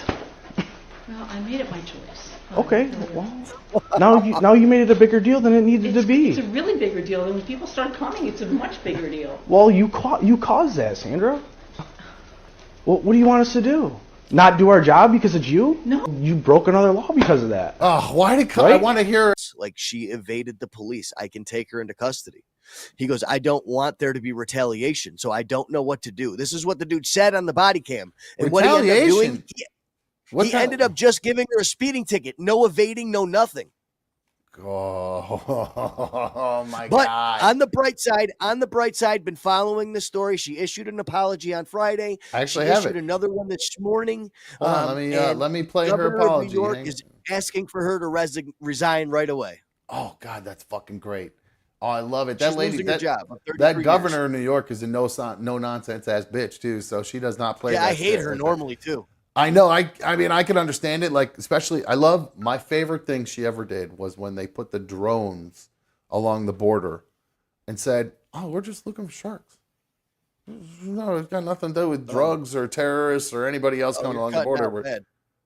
I'm cutting out. Yeah, it's getting choppy and stopping every few seconds. He was doing that near the end of the video. Maybe it's my connection.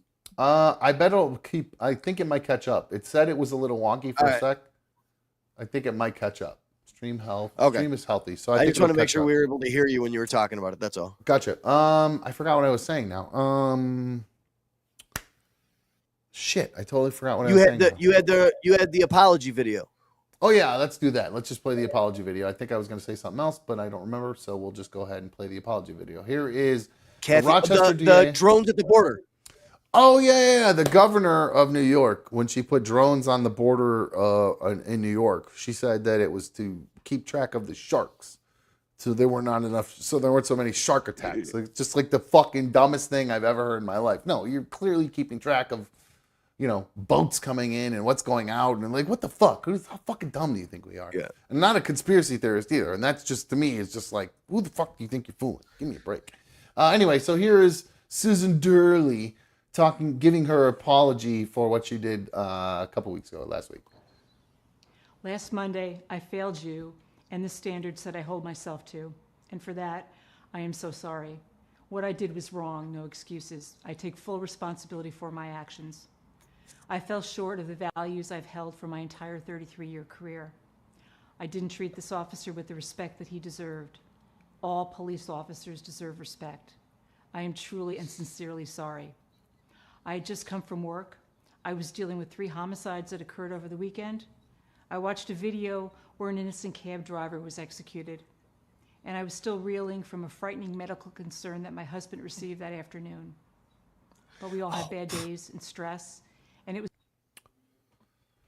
Fuck She is laying it all out there, huh? So it's first off, it's I had to watch a video of a tax driver getting killed. Now my husband's sick. Okay, let's keep going. Let's see what the next one is. It's wrong for me to take it out on... Oh, wait, hold on one sec. Let me just type in the chat real quick. Audio and video should fix soon. There we go. All right, sorry. There was like was fighting with officer who was simply this doing delay his or job. whatever. While I previously apologized to him, I will say it again. I'm sorry. Police already have a tough job, and that day I made this officer's job harder. To the community, I owe you full transparency. Here's what I'm doing to hold myself accountable. First, I already pled guilty to the speeding ticket, and I will willingly pay the fine. Wow. Next. What a fucking Just don't even say that out loud. Just say, I took care of the speeding ticket. I guess you can't say I took care of the speeding ticket because somebody will think that she got a fucking deal or something. So I guess you can't say We'll that. just avoid the evading arrestable offense. Okay, that's where I want to hear what she says next, if she even addresses that. And I will willingly pay the fine. Next, I'm referring the entire matter to a district attorney from another county for review and will fully cooperate with that investigation. I'm going to self-report this incident to the grievance committee, and I will cooperate with their investigation.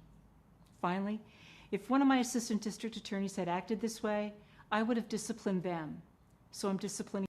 You would have fired them, bitch. You would not have disciplined them just based on the type of fucking see you next Tuesday I can tell you are from that video. She would have made an example of them and dragged them through the mud and blacklisted them and made sure they never tried law and they were disbarred. Yeah. And she probably still would have gone after the cop too, just for going after one of her own. She should be disbarred. She should not be able to practice law anymore. I like that, Mikey. I actually am full for that. Disbar the bitch. Disbar. Myself. I will take ethics training to remind myself that professionalism matters. I've been humbled by my own stupidity, and I am fully to blame. I will make this right. I ask for your forgiveness. No. Yeah, getting fired was very humbling. Take it from me. They won't even.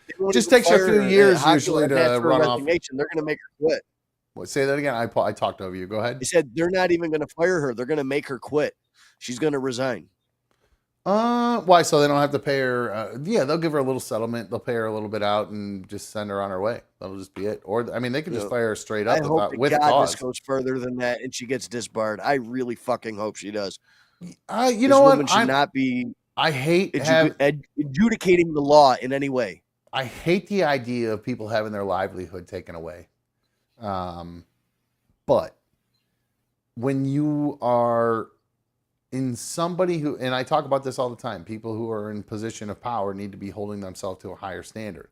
And this is a perfect example of that. You know what I mean? It's just literally, it's pull up, you know, she literally just should have hung her phone. Like whoever she was talking to, she goes, fuck, I'm speeding. I'm about to get a ticket. God damn it. Let me pull over real quick. I'll call you back. Then she gets the cop. She pulls over. She says to the cop, hi, I'm Sandra Durley. I'm the DA, Monroe County. I apologize for I was going too fast. Why were you speeding today? And then the cop lets her go. Yes, clearly.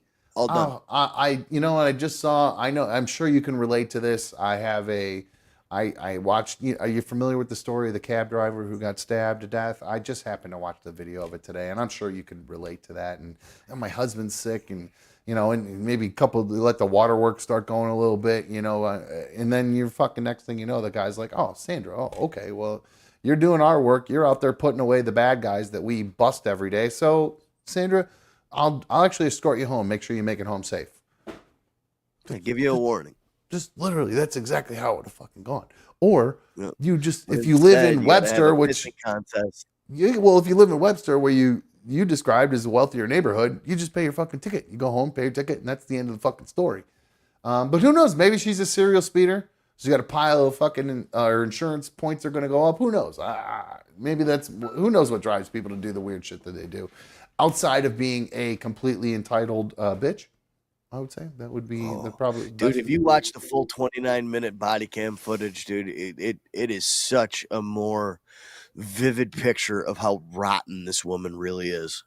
I wish, you know what? I can't break down 29 minutes of video, so I think we got the gist of it at least. It's more than that. Altogether, between all the cops, it's over an hour. I watched all of it. You watched? She never lets her dog inside. Yeah, dude, I watched every cop from beginning to end when they pulled up, talked to her, talked to each cop, everything. This lady left her dog outside to run and bark at every cop, jump on him. Like I said, if this is another, like a black neighborhood and one of their dogs is coming up to a cop in the driveway, jumping and barking, what's the first thing they're doing? Shooting the dog. Putting that dog down. Yeah, absolutely. Oh.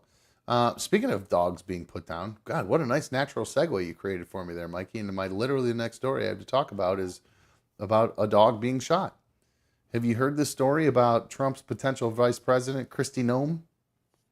I did. Have you heard? So I'm sure you've really bad. Go take a piss. You want to take a break? Let's do this. We'll take a quick break. We'll go. Are you cool going a little longer then? Yeah, I'm cool with going a little All right, late cool. tonight. Good stuff. I'm all fired up, ready to go. All right, cool. We got plenty to talk about, so let's do that. All right, cool. Second hour is always happy hour here on Another Dumb Show. I know you guys probably are used to taking a break a little bit early. Do me a favor, stick around. We got plenty of stuff to talk about tonight. Like I said, second hour is always happy hour here. Take your kids, throw them in the other room with a dead dog, and then we will be, while you get your drinky drink and your mokey moke on, they can just sit in there and worry about what happened to old Fido there. So it's fucking the worst segue ever. All right, guys, we will be right back. I look forward. Like I said, got plenty to talk about. We'll talk about Christy Noem. I have a personal story relating to that, and some other kind of weird stories about dudes and busted nuts and stuff. Kind of weird stories. So stick around. Plenty to talk about. Hang on.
there we go. Helps I turn the mic on. Welcome back to another Dumb Show. I'm another Dumb Show host.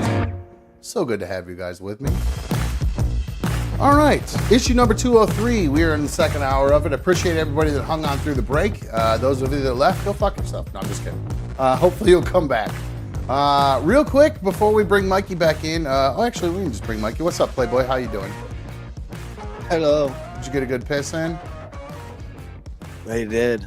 Good. Aren't they the best, man? Isn't pissing, like, when you need to piss, the best fucking feeling? Like, it's almost Dude, better it's than so much nutting. worse now that I'm older. I can't hold it anymore, bro. Dude, like, don't there's even- so many times where, like, Bro. I'm on the verge of like going, and I'm getting back to the house, and by the time I get to the bathroom, dude, I've already fucking wetted myself. Like, Dude, I have got, ever since I had that fucking kidney thing. oh, you had the vasectomy. You had prostatitis some and the people rooting around down there. Dude, it's all bad down there, man. Like today, I had to. I was in the middle of doing some door dashing this morning. Echoing again. What the fuck? I was door dashing this morning, and all of a sudden, I just literally, I had to just let go of the cart. I barely pushed it off to the side of an aisle and had to run to the bathroom in the store. No shit. I was at a grocery, and dude, I went from 0 to needing to piss. Like, I'm gonna piss myself if I don't run right to the bathroom right now, dude. So I feel you, man. It's the worst. It's Dude, embarrassing. it's just a weird thing It's that has embarrassing. changed as I've gotten older. It's weird as shit. I don't know if it's like prostate problems or something like that. But yo, Dude, I messed my insides up hella bad with this last little run, dude. Like Oh. my whole my number two schedule is so fucked, Oh dude. yeah, that'll fuck. Dude, So all those, fucked. Yeah, when's the last time you took a dump? Like that shit. Like, how long did? Before yesterday, it was 9 days. I was just gonna ask because I know that so you went through your read between the lines, guys. Yeah, whatever. So during that run was 9. That was the longest you went. What was the longest? you No, went it without was having to just go? 9 days. I'm off of everything, and it was 9 days. What? My schedule has not come back right, dude. Do you just take some? Why not get some X-Lax? Does that not help? Some espresso? Dude, espresso don't work. You know what works real good? Prune juice. Oh yeah, You know what? You want to know another thing that'll work really good? I got prune juice in the fridge, but I didn't even like pay attention or anything like that. Normally my schedule is like every morning I get up, I go before I go to work. Sure, Everything's good. sure. It's from the night before, dude, but I don't know what the fuck happened, but my innards are fucked. Real quick, Tim, you're on hold. I'll grab you in 1 sec, dude. You want to know a really good laxative too? You wouldn't even think of? Oh yeah. Wal- Hook a brother up. Walnuts or almonds. Really? If you just sit and just go ham on, like, you get a little tub that you get from the grocery store or whatever, some fucking candied almonds or whatever. Love both. Dude, fucking just sit down, eat. Like, I went on a weird almond kick at one point in time where I just was eating a shit ton of almonds. Dude, the fucking diarrhea I had after these fucking, not almonds, walnuts. The diarrhea I had after these fucking walnuts, dude, was unbelievable. So yeah, like, get yourself some prunes, get yourself some walnuts. I mean, why not go the chemical route? Little X-Lax at this point. Dude, because like at that Doesn't point, hurt. I'm nervous. No, it doesn't end up hurting. Like, and it's not like I stopped passing gas or anything like that too. Like a true sign of like a blockages or whatever than that. Like, you can't pass gas, nothing like that. Like, I'm gassy all the fucking time. Yeah. But I literally just like don't have to go. That's weird, man. That is so like the urge strange. never hits me. My stomach doesn't ever. Are you hurt. not? Are you like, eating weird? I You go- eating weird shit? I go Eating ham on food, dude. What's up, dude? That's awful, man. Well, there's a PSA, guys. Don't use things you shouldn't use, or you end up follow not the DARE shitting. program. Yeah, you won't end up. Maybe not the DARE program. Let's just stay away from the hard ones because you won't Do shit for 9 everything days. that's legal. Yeah, there you go. Yeah, it depends on what city you live in, I guess, because it's legal in. Isn't it legal in facts. Portland or whatever? Yeah, everything's decriminalized Yeah, there. fuck that. Yeah, that's no good. Real quick, Crystal asks me, how many times do you wake up in the middle of the night to pee? At least once. Every night. At least once. Sometimes twice, sometimes 3 times, to be quite honest with you. Yeah, I got Thank the God that don't happen. I'll just start pissing my bed. I'm not doing that shit.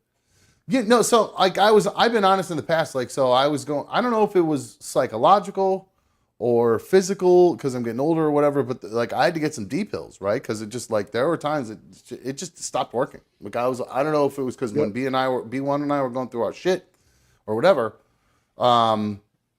it just stopped working. It was the weirdest thing. It was like it was dead. It was like it just didn't work. Really? It was just dead. The biggest fear, dude. It was the weirdest thing. And then I go to the doctor, I got some Cialis, worked like a fucking champ. And then I realized when I started taking the Cialis, it stopped making me pee at night because it's actually a medicine for enlarged prostates as well. So I got all kinds of old guy shit happening, I think, right now with the. I got it, dude. I'm guessing I got to go get my prostate checked. I mean, I'm almost 40 as it is. There you go, buddy. You're used to it. You got blood plugs. You know I ain't got a problem with that. I was gonna say you got all the toys for that anyway, so you can give yourself one. Tim, you're on another dumb show. What's up, dude? Hey, I'm sorry to interrupt the prostate talk, boys. No, it's okay. We're wrapping it up. just, I milked Mikey's in the meantime, so we're good. I'm just kidding. Hey, sorry to jump back to a earlier subject, but I gotta back you up on something dumb. Sure. I had you on pause, so I missed some, but you were talking about the park in Chagrin. Mm-hmm. So I moved to Bainbridge and graduated from Kenston, but I moved there my junior year. Okay. So when I got introduced to the park, it was the weirdest thing to me. Like I would explain it to out-of-towners, and no one would believe me. Yeah, it's just, But like I wanted to ask you. Go ahead. Sorry, buddy. No, go ahead. I was just agreeing with you. Go ahead. I wanted to ask you, did you touch on the fact that like they somehow legally kind of like annexed that part of the town and made those kids go to Kenston when it's clearly within the bounds of Chagrin? Oh yeah. No, I left that out. So yeah, where I grew up in a small town outside of Cleveland called Chagrin Falls. On the the neighboring town is called Bainbridge. For whatever reason, which I've never actually I've never learned and frankly don't give a shit because I'm a tiger.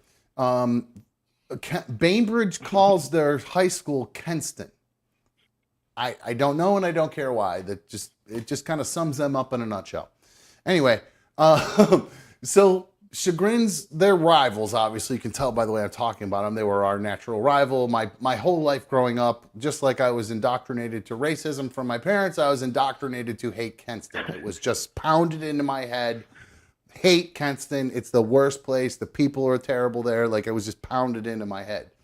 So anyway, Chagrin, where I grew up, Chagrin Falls, I mentioned it is America's hometown. It is idyllic.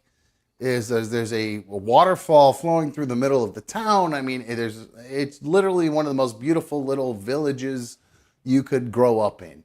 But literally on the very edge of the village is what they call the allotment or the park, which is where, and I don't know the full history behind it, but they created this, and I think it was post World War II. They created a section outside of Chagrin Falls where all the African Americans who were in the area would move into. It was essentially like, it's not quite projects, but it's almost projects. It was segregated. But the weird part was they did that back in the 40s, 50s, whatever, because obviously of racial reasoning. But it's like so weird how they got away with it because it's clearly not in Bainbridge. It's in Chagrin. 100%. And that's what I was getting ready to get to. Like, so my dad grew up on a street in the village called South Franklin Street, right? Right in the heart of the village. Literally 500 feet down the street is where the park is. And it is, I would say, I'm trying to figure out if I could guess mileage. My dad's house was half a mile from the high school. And the park then being 500 feet away from my dad's house would be, again, a half a mile away from the high school. For whatever reason, all these black kids, well, the obvious reasons were they didn't want the black kids to come to Chagrin. So for whatever reason, they zoned it to where all the black kids would go to Kenston and go to Bainbridge, which is, I would say, 7-8 miles away, probably. Away from maybe more because it's way out in the suburbs and like it's more spread out. So it might even be even farther. So no, Tim brings up an absolute great point. It is a, I grew up in Chagrin, which is, like I said, it's very idyllic, but it is a major black eye on that city, and it's never changed and never will change. And it's bizarre. It's dude, that's the best word for it. It is so bizarre.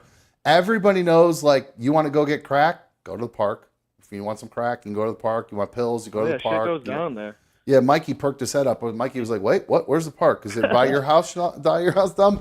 But no, yeah. I mean, honestly, you want to hear fun? I am coming your way the next 2 months. You know what I'm So, saying? funny story. When I was younger, I was my weed hookup went dry, or for some reason, I couldn't get weed for one day, and I went, you know what? I know I can go to the park and get some weed. So I drove into the park. I saw a dude I know in the park. I knew this dude. Like I've actually done deals with this guy because I actually was kind of a minor dealer in Chagrin back in the day. So you get familiarity back. Yeah, I can't remember. I remember his street name. I remember his street name, but I can't remember I remember his government name, but I can't remember his street name. Because they all had nicknames. Nobody called them. None of them went by their actual names there. Because obviously they were drug dealers. So I drove into the park. Went to buy a 20 sack of weed, gave dude $20. He went in the house. I'm sitting there. Sorry. Go ahead. No, I just turned around and left. I was like, fuck it. This is even fucking worth it. I'm not even going to did I knock on the door? I might have knocked on the door because I felt like, and some woman answered and said, no, he just left. He went out the back door. I think is what I think she said, if I remember correctly, actually. So. Yeah, we all have one of those stories for sure. Definitely happened to me. But I got a quick one to kind of highlight the issue here, which I didn't know what I was really walking into, but I was a big athlete and big into like supporting the basketball team. As a football player, didn't have a winter sport, so we make signs and paint our faces and shit. And I made a sign that said, "Chagrin, dear Chagrin, thank you for Corey Barton." I shouldn't have said his full name, but that's my boy. He doesn't care. Thank you for Corey, who was the center on our team. Amazing athlete, lived in the park, my buddy. And I made the sign, and I blew up this town of Chagrin on a map and painted it orange, colored it orange with the park cut out in blue, which was Kenston colors. Oh, that's good. And I said, yeah, again, dear Chagrin, thank you for Corey Barton. Not really understanding how deep this issue goes. So when I get out after the game, I had parents coming up to me, some of them praising me as if I was some activist, some getting in my face, cussing me out. It was wild. I bet. I could totally imagine because, it, like I said, it's like the little black eye, dirty little secret. Nobody talks about it. Doesn't come out. I mean, nobody talks about that in Chagrin. Like Yeah, I had to back you up, man, because it's unbelievable unless you live there. It's like 1950s all over again. It's weird. I mean, seriously, it's fucking Jim Crow shit. Like you never fucking would. Still like that? Yeah. What's that? Is it still like that, dude? It has never changed. Nothing has changed there. It is exactly the same as it was. I mean, I don't think it will ever change. I really don't think it will. It was. It's crazy. It's crazy. I'm Chagrin is such an insulated little. I mean, it's I told you what my life was growing up with. You said your graduating class was like 300 people. So real quick though, my mom will be very upset if I don't say this. I actually am a product, and this is what my parents used to tell me when I was a kid. Both parents, literally, they would say to me, "Just so you know, you are the product of the two worst families in these two towns." You are the product of the worst family in Chagrin and the worst family in Kenston. That's what you come from. So my dad was from Chagrin. My mom was from Kenston. I'm like a mixed person who only claims being black. You're a cross between the Hatfields and the McCoys, bro. I will never claim any Kenston blood ever in my life. I can't do it. It's impossible for me. But no, it's just ingrained to me to have a problem with them. But and I think that's part of my You're right, dad. though, man. Because go ahead. It's like a perfect. You're right, because the writer of Toy Story actually based Toy Story on that. And there's like little Easter eggs in the movie. Like I think on the mom's van, there's a Go Tigers sticker. Yep. It is like the most perfect preppy, rather say stuck up community, and it's beautiful. But sorry, Dom. They suck at football because they're pussies. But it's all good. Well, I mean, yeah, we were. Oh, dude, I lost 26 games in a row when I was in high school. And Kenston was I had to give it back to you a little bit. Kenston was the state champions my junior year. They were fucking so much better than us. They used to beat the shit out of us. This is one of my favorite stories ever. So, Tim, I'm going to let you go just because it'll be easier. I'll let you go at this point. Thank you very much for calling, dude. All right, buddy. Thanks. Right on, dude. So my senior year, going into my senior year, we decided we got a new football coach. We were going to be the best. We were going to break the streak. We'd lost 26 games in a row. We were going to break the streak, right? We had all this confidence with a new coach. I was in the best shape of my life. Everybody on the team, we were just in shape. Like we knew the Titans moment. We just knew we were better than the fucking 3 years we had before with the bad coaches. We knew we were better than that. Even the weight training was better. Everything was better after we got these new coaches. Here's a perfect example. My coach, up until my junior year, my offensive line coach, taught us to block like this. Use your elbows. When I was like 6. Dude, I'm not kidding. That's how I never did that because I knew not to do it, but this is what they would teach. And we had dipshits that are like play next to me who are trying to block like that. They're trying to pick up a blitz like this. And they just get run over. It was ridiculous. Zoll, figure out how to pick up a blitz for once. Anyway, God, he's driving me crazy. I know I'm talking high school football, but dude, I'm just football in general. I never understood how you could not pick up a blitz. Just fucking get in front of them. It was not rocket science. You see how they're lined up. Some people are just bitch made. Just get run over if anything and take them down with you. It never made sense to me. Ride them out. Take their momentum, whatever way they wanted to go. And Submarine that asshole. Right. And if you get beat, you get beat. Like I only got beat once, but I played on the end, so it was easy to get beat. These guys are in the middle with people blitzing right up the middle at them, and they're like, I'm going to do the tackle and forget about this linebacker running right past me and killing my quarterback. And my poor quarterback would be pissing blood after games because we would get beat so bad. It's poor guy. Pride in their position, man. That or they're just dumb. I don't even know. But I was going somewhere with that. I don't remember where I was going with that. Oh, going into my senior year, we thought we were so good. We painted in between the two towns. There's a train track with trestles, like where a bridge used to go through, but the bridge was gone. It was just the leftover trestles, and people used to graffiti on it. And it was usually the two opposing schools.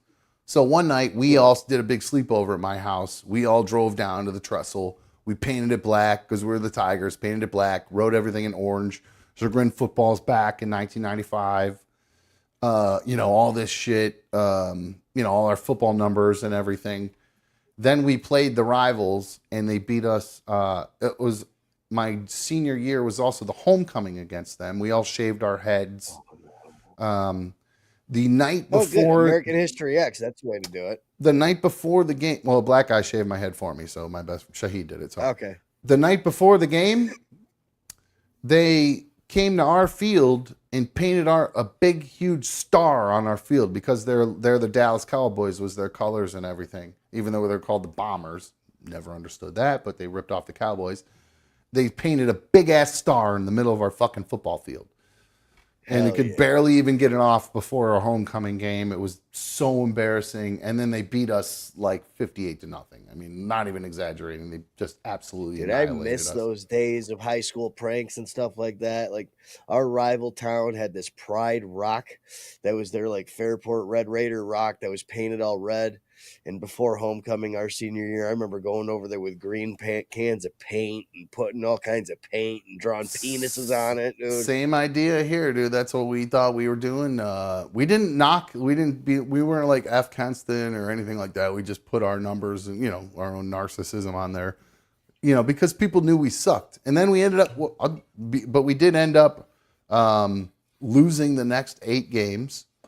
and then won the last 2 games of my senior year, which was like winning the fucking Super Bowl. It had to be like a Super Bowl win after losing fucking 36 games in a row. 26 in a row. We lost. We won the game. Losses. Won the game on a missed field goal. Fucking crowd rushed the field. It was seriously the coolest moment. One of the coolest moments of my life, without a doubt. It was so fucking cool. Yeah, but then it all. But then we won the next week too, which was kind of cool. So, and actually, my whole high school football team blames me for our continued streak of losing, because we were the very first game back. We I don't remember who we played. The very first play of our first game my senior year, and this is I'll kick myself for this forever. We ran a toss sweep to the right. I was the right tackle. We ran a toss sweep to the right because they knew I could set the edge. You know, they're supposed to set the edge, but I could set it from the right tackle position and get them around the outside. It was like a half pull from the right tackle position. It was like a loop pull. Yeah, you just kind of loop around a little bit. You kind of close the door on them. Completely. Not a real big pull or anything like that. 3-4 steps. Completely collapsed them down. I watch out of the corner of my eye, my guard, actually, who's number 68. I watch him get blown by, and he reaches and grabs the dude. My running back goes right around the guy that he grabbed, takes it 80 yards for a touchdown. Flag goes up, holding number 78. They hit you with the hold? Oh yeah. And I didn't hold. I would tell you if I hold. I held plenty of times. I didn't have to hold on this play. I fucking collapsed down on him. I completely folded down from the right side. And my dude looked at me and he goes, "That was me." But then when we got back to the huddle, for whatever reason, I looked at my quarterback and the running back who ran the ball, who was actually ended up becoming our quarterback. It's a long story. I looked at him and I was like, "That was on me, dude. My bad." And then we lost 8. We did not score another touchdown for probably 20 quarters. We just went on the absolute worst nosedive you could ever have after that. And my entire team blamed it on me for forever, the rest of the season. After the season, they talked. It was all on me. And the kid that fucking actually held, who I took the hit for, never said a word. Never ever Haunts him at night. It keeps him up right now. He probably drinks bottles and yells at his kids and shit. Like, this haunts him. It's a football coach. It's a football coach for Kenston. He defected. Him and my quarterback both defected and went to coach my rival. So I call him Benedict. Well, that's a great resume for them to hire him. How'd you guys do when you used to play football? We never won a fucking game. I call him Benedict every time I see him, Benedict Arnold, because to me he's the ultimate traitor. What does he say when you call him Benedict? I think I've only seen him twice since then, and he just kind of shakes his head because he's kind of self-righteous now, and everybody on my football team stopped talking to me when I started doing drugs. None of them have ever. Almost everybody from high school who I talked to in high school, I don't have any interaction with any of them. None. How many of them have fallen into drugs though, or alcohol, or closet drunks, or druggies? Like, get the fuck out of here with that shit. I would say most out of the people that I played sports with, several of them became alcoholics, but none of the people on my football team became druggies. I was the only one who turned to drugs. Yeah. They all kind of went on to good careers. It's like, which is weird because Shahid, the black kid I've mentioned, who was one of my best friends, I was a total straight edge until my end of my senior year, because until I saw Shahid at a party go get high in the woods with some of the hot chicks and one of the party dudes who was throwing the party. And I said to myself, Dude, our first smoking story's the same. Well, dude, I said to him, fucking A, dude. That's like, I looked up to him. I was like, that's one of the captains of our football team. He is an elite athlete, and I look up to him, and I really did. And he was like, I was like, well, fuck it. If Shaheed is smoking weed, I'm gonna fucking smoke weed. Fuck my dad. Fuck everybody. Dude. If Shaheed is smoking weed, I'm fucking burning down. Dude, I followed the lead athlete of our school into the woods and smoked with him because I never knew he got high. The dude redshirted at Illinois. He was literally could have been a recruit for football, a recruit for volleyball, a recruit for basketball, bowling. He was just the world's most natural athlete. Yeah, same with this dude. It was just, I mean, he didn't go. He got a full ride to Illinois, got a DWI his first season, got kicked off the team, and fell into drugs and alcohol worse than anybody I've ever seen. Oh, see, my dude's got a bad story. His entire life. My dude was just, he broke his leg. He broke his leg our senior year. He broke his fibula, and he never was the same. It just never healed right. He couldn't run as fast. His career at the college that he went to. I mean, he just got screwed. Nonstop. First person we ever saw dunk. Hitting 3-pointers. We used to call him SpongeBob in basketball. Oh, this dude would kill in volleyball. Kill. This dude was 200. This is the best story. I love this guy. I love Shaheed so much. He's so great. And he's Muslim. Or full blown now. And it's amazing to see the progress he's had, because he went to college, and then he graduated from college. He moved down to Florida, became a corrections officer, put himself through college again, became a teacher. Now he's a AP history teacher, and he's like a full blown Muslim now. I mean, he wears the thing and everything. He was into it when we were kids because his family was, but like he fully is into it now. But dude, he's 5'8". He was 285 pounds and ran a 4.40, and could bench and he could bench press 225 30 times. Like, dude, he was a monster. He was a monster. He was going Division I until he broke his leg towards the end of our senior year, and he got fucked. But he seems quite happy now. I don't think he got fucked. But I'll never forget one of my favorite moments is there was I was on the defensive line. He was linebacker. He blitzed. We both came through the line at the same time. They pitched the ball, and I was like this. I'm like, yes, I'm literally about to get a touchdown right here. And then this motherfucker just comes, flies by me, picks off the fucking pitch, and is gone. And I'm fucking running behind this motherfucker going, you motherfucker. I'm swearing at him, chase him down the field. And I'll never forget thinking I was close to him. And then we watched it on tape. And it was just literally, we started like this, and it was just him just slowly fucking running away from me the whole fucking time. I was 20 yards behind him by the time I thought I was 2 yards behind him. But anyway, lame high school football stories, but we got wrapped up in it. So it's fucking 9 o'clock already. Shit. Yeah, I know. Time flies, huh? Yeah, I know. Well, we got. Wait, kill Tony tonight. We're fucking. What's that? Good kill Tony tonight.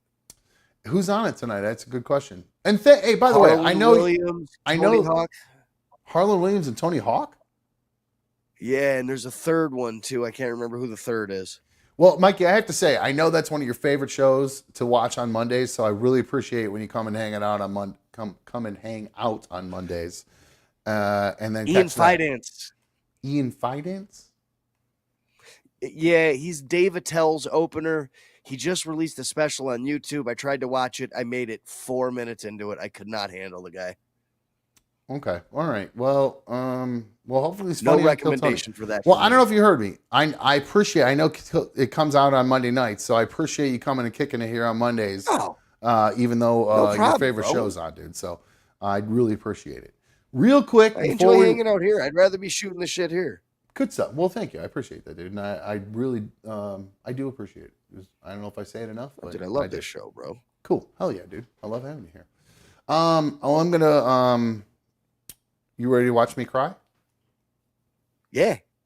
Did you see the trailer? Well, you definitely ain't playing the TV show trailer I showed you. If you're crying at that, that's a problem. No, I didn't So you sent me a trailer. Shane Gillis has a new show. The comic Shane Gillis. Dude, a show that he wrote produced, directed, and starred in called Tires. And it's on Netflix? Gonna be? It's coming out on Netflix the whole season, like May 23rd or May 3rd. Have you watched any of the sketch? Keys? Yeah, have you watched any of those? Are they good? Fucking hilarious, dude. All right, Watch I'll all have of to go them. back. I'll have like to go back Uncle and watch that. Daycare, Daddy OnlyFans. I have no idea what you're talking about. I haven't seen one of them, so I have no idea dude, what you're these are talking all individual skits, dude. Him sitting on a Sybian machine is probably the funniest thing I've ever seen. And his daughter and his brother and his daughter, his son and his wife all come in and catch him, and he's sitting in there shaking, dude. Oh my god, dude, the guy's that'll hilarious. be good. So that's very funny. What was the other thing I was just going to mention? You're gonna cry. No, there was something else with one of the comics that I was going to mention, and I totally forgot what it was. Was it a Shane thing? Ah, shit. Anyway, I don't know. I'll come back to it. I'll think of it.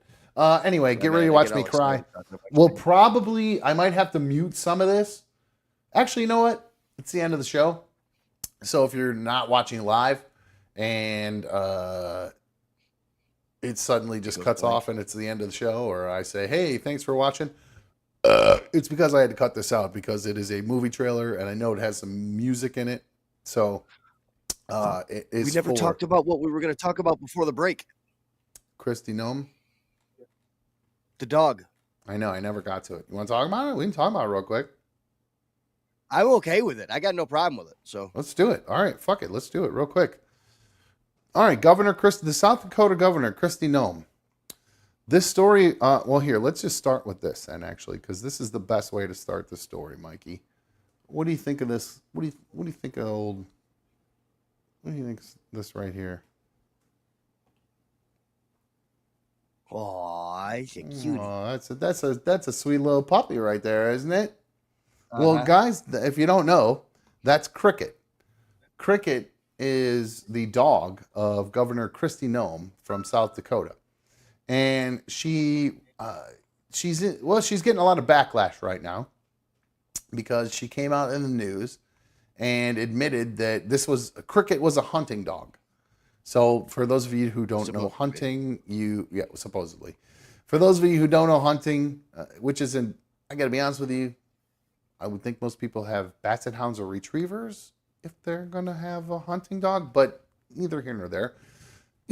Say you got a Labrador retriever, you shoot ducks, they fall down in the lake, your lab will fucking swim out there, grab that fucking duck and retrieve it and bring it back to you. That's why they're called retrievers.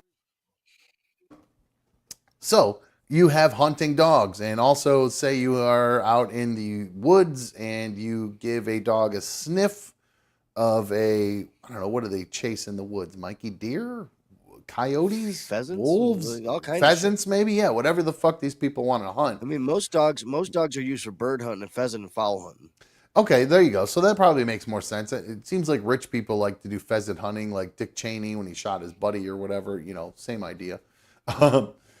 So she's doing this hunting. She's got a hunting dog. Maybe the dog does retrieving. Maybe it goes and finds the stuff.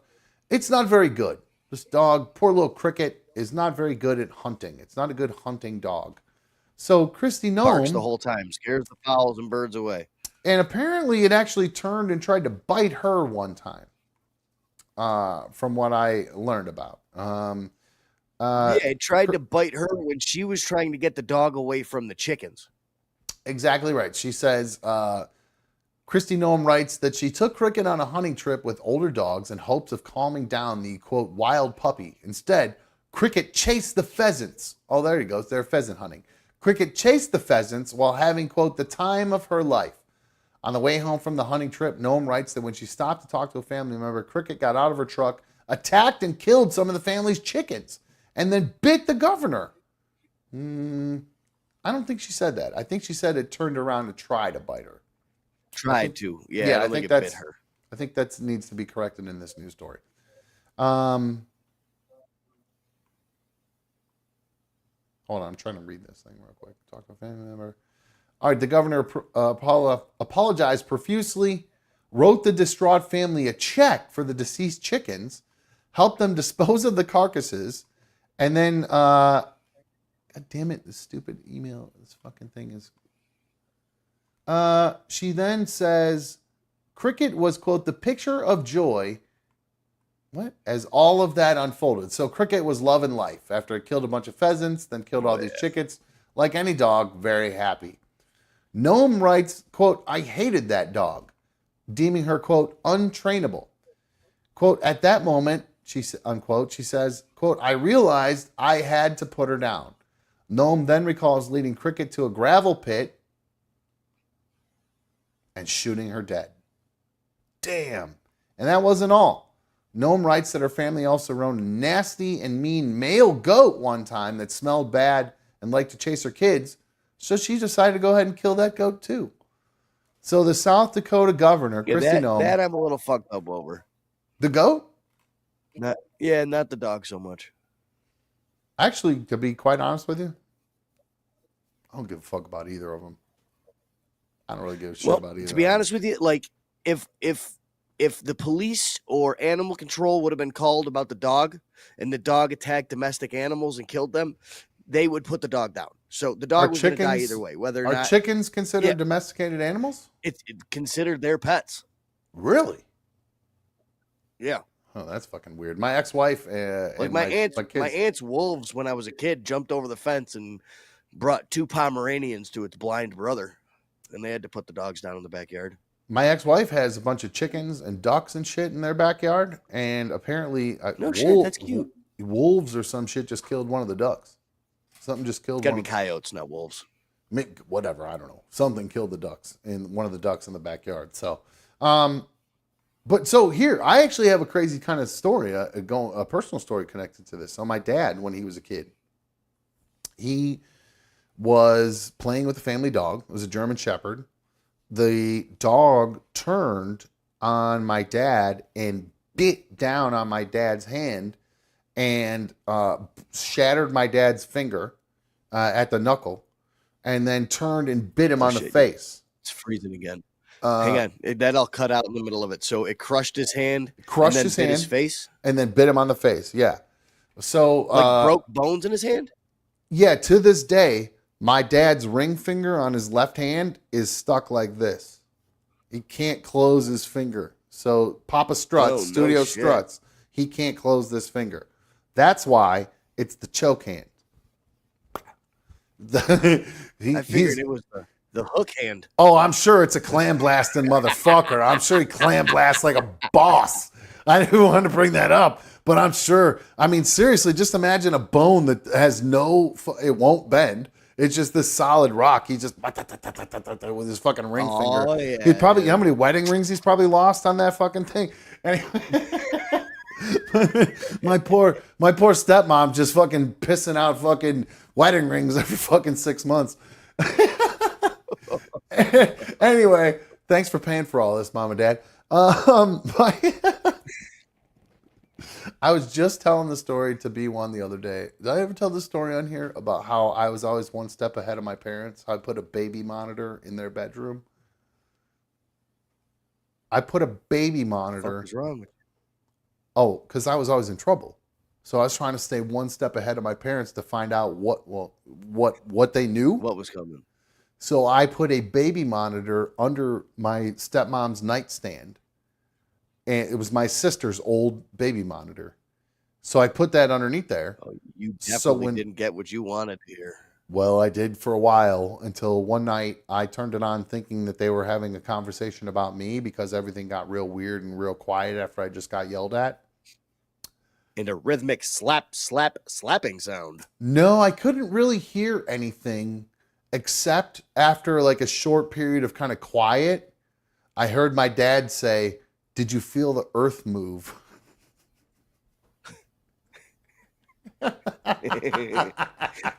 I know, it's so good. So I realized at that moment what I had been like. I didn't hear anything, but I was hearing stuff. Like I didn't realize what I was listening to until after the fact. You know, because it wasn't like loud, like It was just kind of like quiet, and then I'd hear like you know what I mean? Like it wasn't anything sexual or anything where I'm like I'm hearing my parents fuck. At no point did that register in my mind until I heard my dad say that fucking line. And then I was like, click, batteries off. Soon as they leave, that thing's coming out from their fucking bedroom, and that was the last time I ever did that. Oh, But yeah. dude, I stayed ahead of my parents for years. No shit. I knew what was coming my way. I finally actually Homie was told on some Dennis the Menace type shit. dude, I finally admitted to my dad that I did that about, I don't know, probably last year or so. And he just laughed and he goes, "God, you're so fucking smart." And I was like, "Thanks, Dad. Too smart for your own good." It, kind of what he was alluding to, I think. But no, it was, you know, it was always, because my dad has always thought I'm way smarter than I actually am. So when he hears little things If only like that, you applied yourself.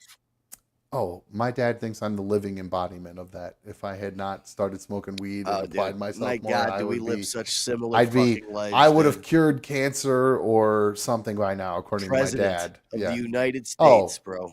Oh, I would be the supreme leader of the world, according to my dad.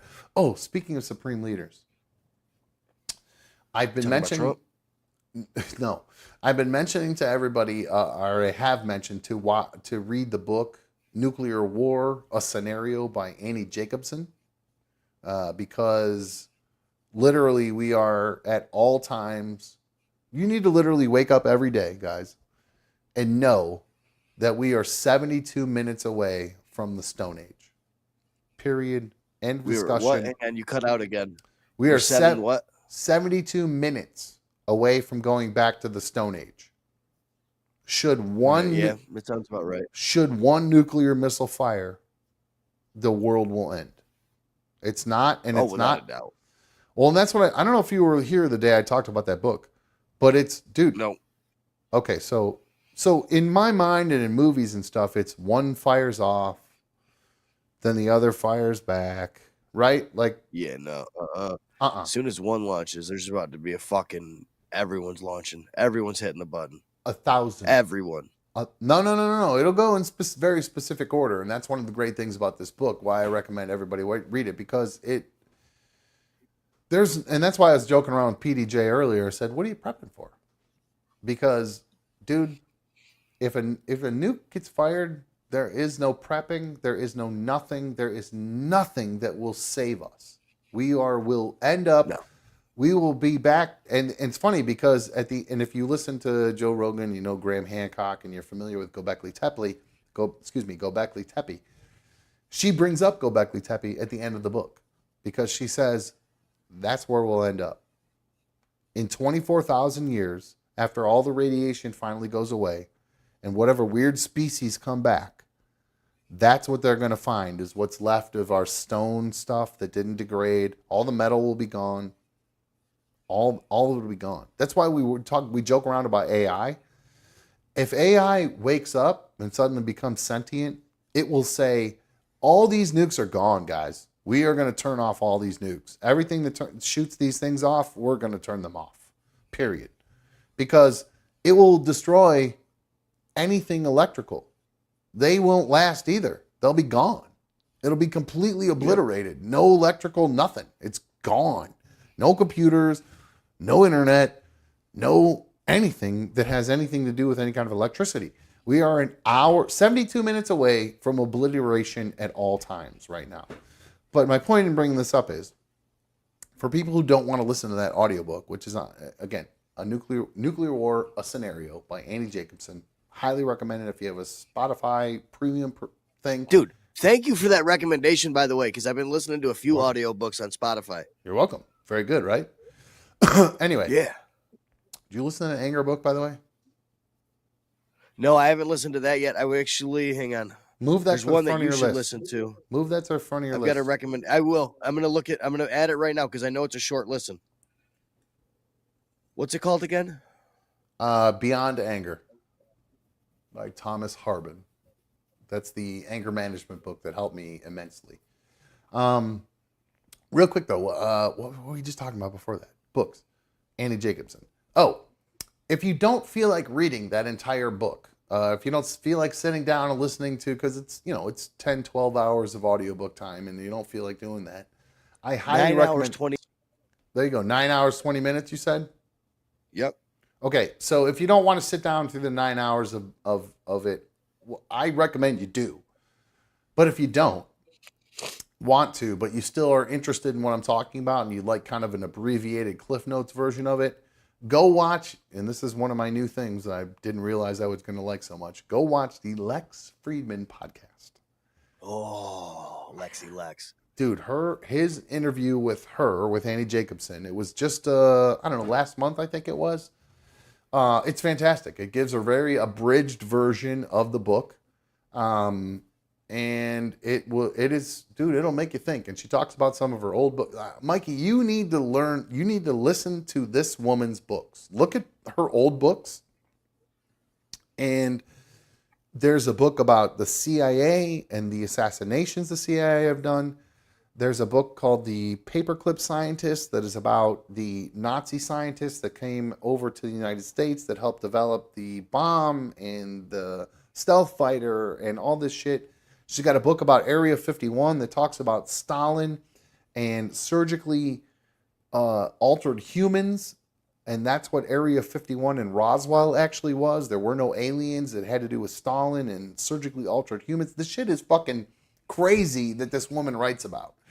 And everything she writes about, and that's why I love this woman and the books that she writes, because it's all based on declassified documents, sources who were actual, commanders within XYZ or whatever. And a lot of them are at the end of their life and they're willing to finally spill the beans Bare about their all soul. this. Exactly right.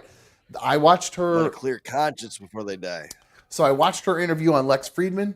And then I found out, I searched her name. Apparently Joe Rogan had already interviewed her too, and I didn't realize it. So I went back and watched. Went back and listened to that. And what was the thing that I kind of took away from that? I have to go read back another one of her books. Apparently the United States government has done all sorts of human testing when it came to. Of course they have. Well, everybody just assumes that. But she's actually got declassified documents talking about it, and she goes into the breakdown of all of it. So it's not just like conjecture; it's based on fact. So it's really fucking interesting. So Annie Jacobson You with need to an listen. E. I got a recommendation for you too. Okay. Dale Carnegie, How to Stop Worrying and Start Living. Oh, okay. All right. There it is. All right. Dale Carnegie. He's got another one as well. How to Win Friends and Influence People. I'm starting to listen to that one too. See, right now I'm in a You're in a different lane than me. I'm in a learn phase right now. I'm absorbing information right now. And I'm on a self-betterment path. Yeah, B1 made fun of me the other night because I don't know if I told you this. Did I tell you this about the meme thing? You know that meme where there's a girl and a guy in bed and they're facing away from each other, and I wonder what he's thinking about type of deal. Yeah. Yeah. So he's thinking about other women. Yeah. One day we were sitting here on the couch. This is okay. We're sitting there on the couch, and I must have let out this huge sigh. And she goes, "What's wrong? What are you sighing about?" I looked at her and I go, I just don't know if I'm ever going to understand how electrons can move as a particle and a wave at the same time. And she fucking just started fucking dying. Because I just watched a bunch of cosmetology and quantum mechanics, quantum computing, and I watched a bunch of all that shit. And I was literally just sitting there thinking about it. I'm like, how can an electron be in two places at once? I don't understand it. It's a particle and it's a wave. It was just fucking my brain could not fucking wrap it around it. Like, how can electrons be in two places at once, Mikey? It doesn't make any sense. I don't even know what a fucking electron is, bro.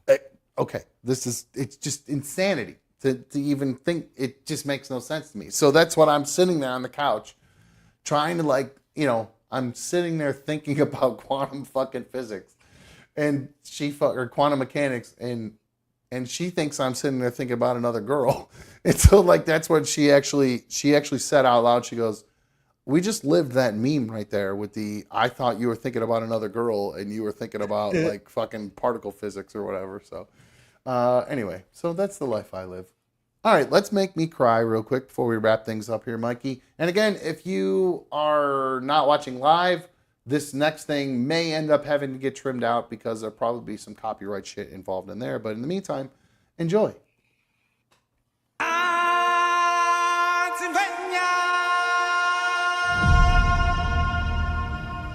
Oh, shit. This story begins far beyond the mountains and the shadows. On the other side of the light.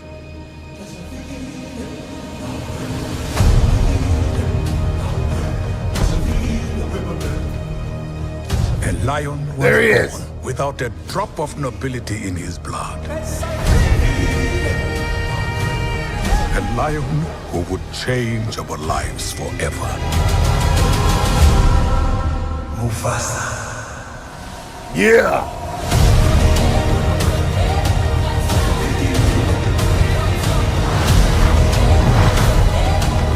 The earth will shake. Destiny awaits you.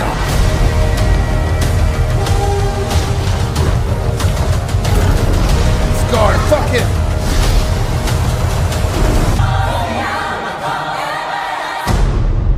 Dude!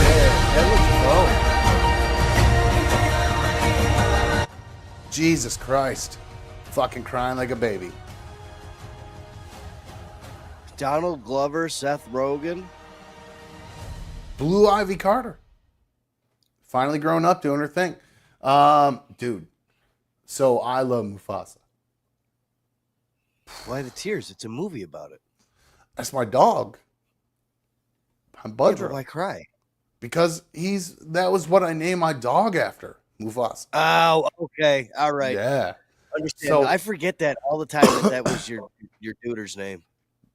Yeah, before Darla, there was my chocolate lab Mufasa, who you think I fucking love Darla. Jesus Christ, that dude was my fucking dude. We fucking drank beer together and smoked blunts together and shit. So, yeah, that was my dude. So, oof. I hate animals. I love them, but I hate them at the same time. I wish they lived my whole life. I miss him so much. Like, that's why I always say come here, whoops. I'm talking about you right now. Come here, baby. I always say that she is him reincarnated. I don't know what it is. There's just something about our connection. Never really had a connection with any other puppy like I did with him and her. So she just got a little haircut and a little bath. Look at those eyes. She looks so cute. Look at that princess. She's the prettiest princess I know. You my rat dog? You a rat dog? You crazy nutbag rat dog? Usually that's her cue to wrestle. But I think she's just confused. Yeah, she's right loving now, the attention right now. You and best girl. She wants to go. She thinks she's a cat, and she tries to go up on like the table and stuff. So she forgets that she's just a little puppy. So all right, I love you. You go down, go play with the kitties. All right, alrighty, Mikey. Thanks for watching me cry. Thanks for entertaining Dude, I'm my. so excited for that movie. I know. I don't. Cool. I normally don't watch movie trailers anymore because I feel like they ruin movies. Like I watched the trailer for Civil War and it ruined the whole movie. Yeah, I mean I haven't watched any. I think I watched a little bit of it, and kind of that one that was on the other day. It was kind of like half. I haven't watched any of Wolverine or Deadpool. Were you not here when I played that the other day? Did you cover your eyes? I don't think I was here. Were you not here that day? Oh yeah, I played the trailer for that the other day. So. God, I wouldn't have watched it. I would have turned off my camera and everything and taken off my headphones. I don't want to see anything.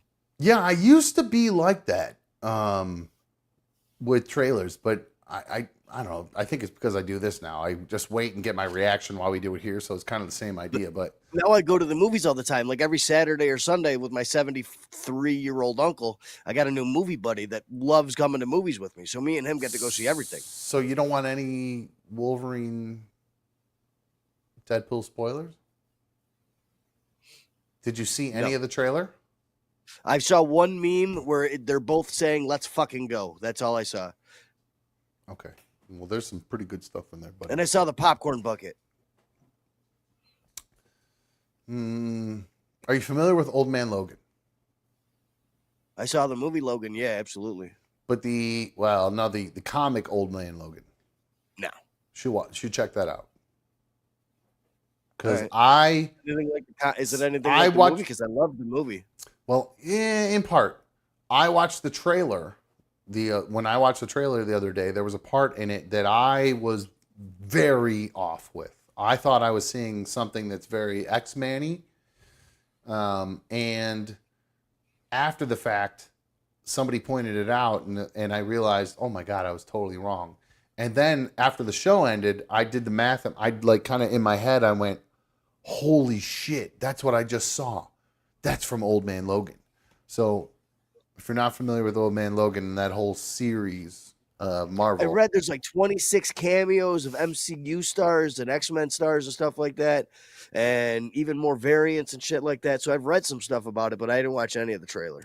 Do you know what the last line of the Tortured Poets Department was? No. Last word? No idea what Taylor's that new even album? is. Taylor's new album? Tay-Tay, my girl? No.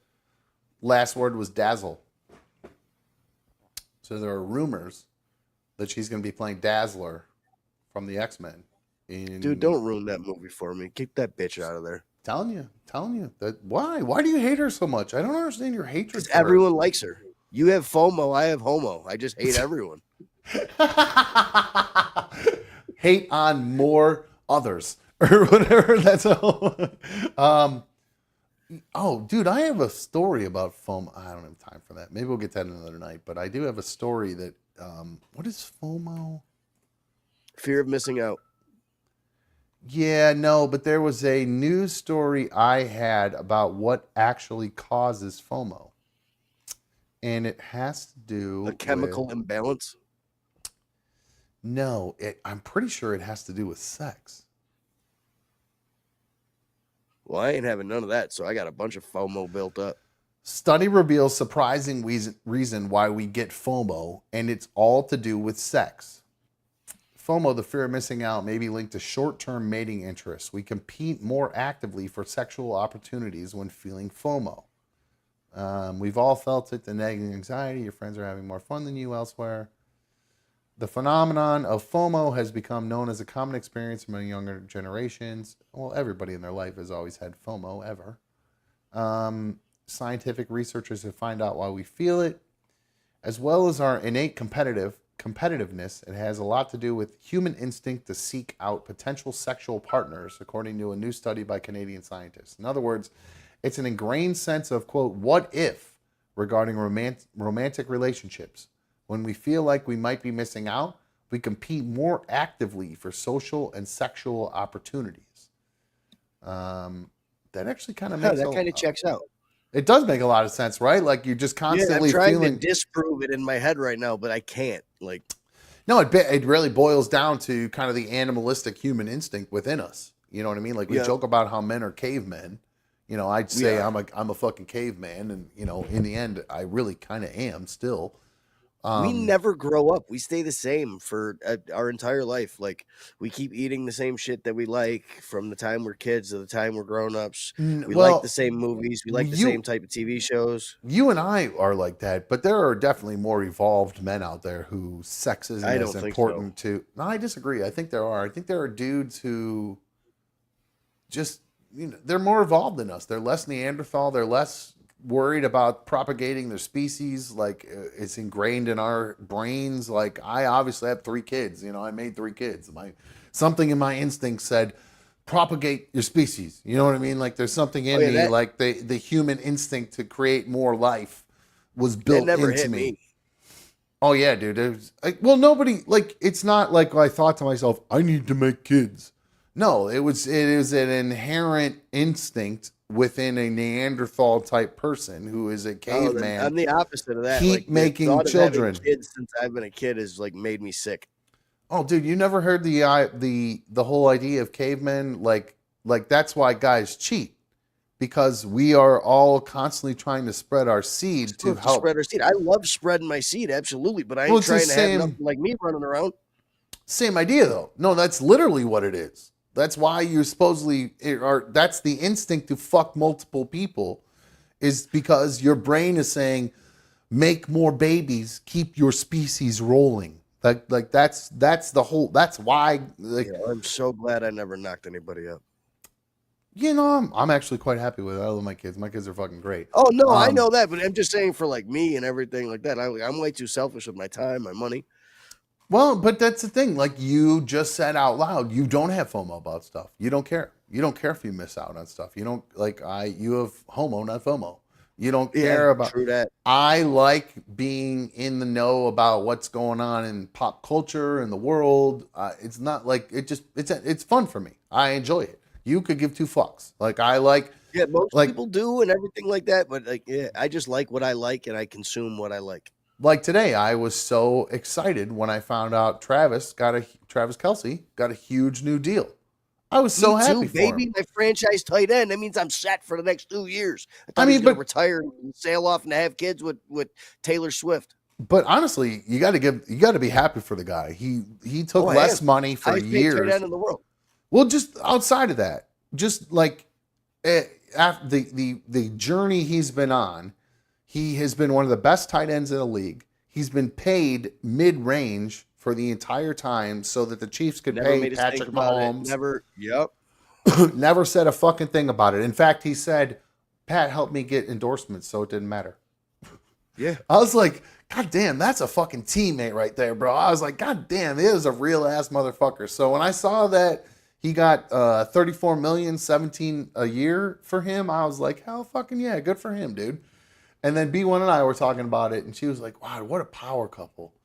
And I was like, do you realize how much more money she has than him? And she's like, but I know, but like you're adding millions to her billion. And I'm like, that's nothing. That's nothing. That's pennies on the dollar. That's why. And then I tried to explain to her, I go, and not like she was stupid or anything like that. I was just kind of like being like, the People difference just don't between have a concept of how big billions really is. Like, this is what I tried to explain. Like, I go, you need to see a picture of what a million looks like compared to $1 billion in a warehouse. That's what I said to her. I go, you need to see that. The difference between 1,000 and 1 million is incomprehensible between 1 million and 1 billion. Mm-hmm. Travis Kelce's $34 million is not even not even an eyelash in She'll her drop $34 billion million in a day. And not even fucking think about it. Like not even flinch. It's insane. It's insane. So yeah, I was happy to hear that. I saw Jason Kelce's also going to be doing, I think Monday Night Football, as well. That was the other thing that came out today. Yeah, it was really sad to hear that Jason Kelce and Travis Kelce dropped out of the 2024 Beer Olympics this year. I don't know what that is. What is the Beer Olympics? Taylor Lewan and Will Compton, Bussin' with the Boys, put on an actual like beer Olympics every year. Do they really? The baddest athletes, the baddest comedians, the baddest MMA fighters, and like they go in like hockey players, no basketball players as of yet, but like last year, DeForest Buckner and George Kittle won. That's awesome. They need to get like They crushed Burt and Shane Gillis and then beat the shit out of them all day because they tried to talk shit. They need to get like Brock Lesnar or like a gigantic human being, like to do like the Andre the Giant and all those amazing stories we've heard about him. You know what I mean? That's crushing 30, 60 beers a night. Yeah. Like, so I guess your point, I agree with you because Jason Kelce, that motherfucker could put some beers down. I think I remember saying that Miller Lite can in his hand. It looked like a fucking like mini can. You know what I mean? Yeah. Like, so yeah, it'll be fun to see him on doing Monday Night Football. I don't know if he's going to be doing it with Peyton and them, or if he's going to be doing it with the actual Monday Night Football crew. More football announcing news. Boomer and Phil Simms out at CBS. Bye-bye. I could not take... In comes Nate Burleson and... Well, Nate's been there for a while. Matt Ryan is there now. And who else was it? J.J. Watt. J.J. Watt, that's right, yeah. Remember when he did change his hair? That was so funny. Anyway, I don't want to hear Matt Ryan say that. He lost a 28-3 lead. Fuck that dude. But I bet he knows what. I bet he learned something from that, though. You could talk about what he learned without from a that. doubt. So. Without a doubt, he lost 28-3 in the Super Bowl, and then he gave up the biggest lead at halftime that any quarterback ever has. That's true. But you know what? That's where analysis comes in. You know, the ups and the downs. You know, but Boomer, look at Boomer. Boomer wasn't always great. He sucked half the time, and he's been doing it forever. I'm just talking shit because I hate the Falcons. I hated Boomer's voice. that guy needs some. He needs to get his fucking vocal cord checked for polyps, because his voice is fucked. That guy Boomer either never smokes. picked the Vikings. Phil You Simms ever used to heard? pick the Vikings quite a bit. Well, I hate Boomer. Look, one of my earliest memories of marijuana is actually being at a Browns game in the dog pound with my dad. Right as I smelled weed, I didn't know it was weed. I said, "What is that smell?" And my dad said, "That's that wacky tobacco." And right as that was happening, this guy in a Bengals jersey was walking up the steps, saying something about the Bengals or might have been about Boomer. And they grabbed the Browns fans grabbed him, removed his shirt, picked him up, and crowd surfed him down the fucking dog pound. Dude, it was like, I remember it was like it was yesterday. In fact, I think he had on like the hat he had. For some reason, like, I remember him having like ear flaps on it. For some reason, I don't know why that sticks out in the story to me. But yeah, he had these weird ear flaps on. They ripped his shirt off and then moved him down. And the whole time they were doing it, everybody was yelling Norman, because I believe that was Boomer Esiason's real name. His name is Norman Esiason. So everybody was, yeah, everybody was shouting Norman. So Norman and Phil Simms both out. Phil Simms, obviously, that's going to be heartbreaking to somebody on the old show. I can't lie. That was one of my favorite moments, actually. I know I'm not supposed to talk about the old show because I'm ripping them off, or I'm talking Careful, about we're riding their coattails. But that is actually one of my favorite moments is when we were back on CBS, when I worked so, like, not worked hard, but, a million emails back and forth to get Phil Simms on the show. Because Dieter had once told a story about meeting Phil Simms on the street in Chicago. And when he met him, he told him he had great hair. So it was my mission to get Phil Simms on the show again, just so Dieter could ask him if he remembered about the time he told him he had great hair. And we actually got him on the show. We went through the whole interview, and it got to the point where Dieter finally was like, "Hey, do you remember when I met you on the corner in the street in Chicago and I told you had great hair?" And I think he actually said, "I remember that," if I remember correctly. So it was. That's funny shit. I do remember you guys getting him on the show. I don't remember any of the interview though. Yeah, that was really fun. That was one of my favorite moments ever on the show. That's why Doogie has the number 11 Phil Simms tattoo on her hip. Oh, no shit. Because of that moment. Yeah, that's why when we did the wheel of tattoos, that was one of the tattoos, because Dieter loved Phil Simms. He had a number 11 on the wheel. So that's how she ended up with that. So there you go, guys. Little lore for you from the old show, which I'm not supposed to talk about because I'm a loser if I do. But anyway, hey, you know what, guys? It's part of my fucking life. So anyway, basketball real quick, Mikey. Cavs. I don't know what the fuck is going on with these guys. I watched the game the other day, figuring they're going to bounce back, and then they lose. First off, they lost in game 3, 121-83. Yeah, they got blown the fuck out. Well, you think they're going to bounce back, right? At least put on a bit of an effort. I watched the first half, decent game. Second half, they score 13 points in the third quarter, the Cavaliers do. 13 points. A professional basketball team, 13 points in a quarter. I watched the Sixers the other night go scoreless for the last 5 minutes and 4 seconds of the game when they lost. But at least there were 7 other minutes left to get some points, right? These motherfuckers just decided they were going to lose 112-89 in game 4. So tomorrow the Cavs and the Magic face off again. I got to tell you, it's pretty funny to watch, though, because when I play NBA 2K, Paolo Banchero fucking works me. Just fucking works me like a fucking bitch. I can't defend him. I can't shoot over him. Nothing. He just fucking works me. And it's like watching the real thing, and I'm literally watching the same thing happen in these fucking video games that I'm watching fucking Banchero make us a bitch.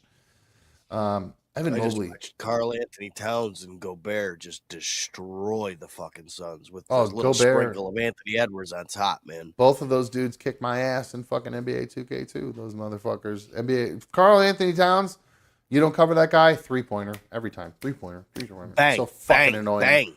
So fucking annoying because if you then you go out to cover him, he makes a little move and he drives on you because he's fast enough. It's so fucking annoying. Yeah. So, but no, so yeah, we'll see what happens with the Cavaliers.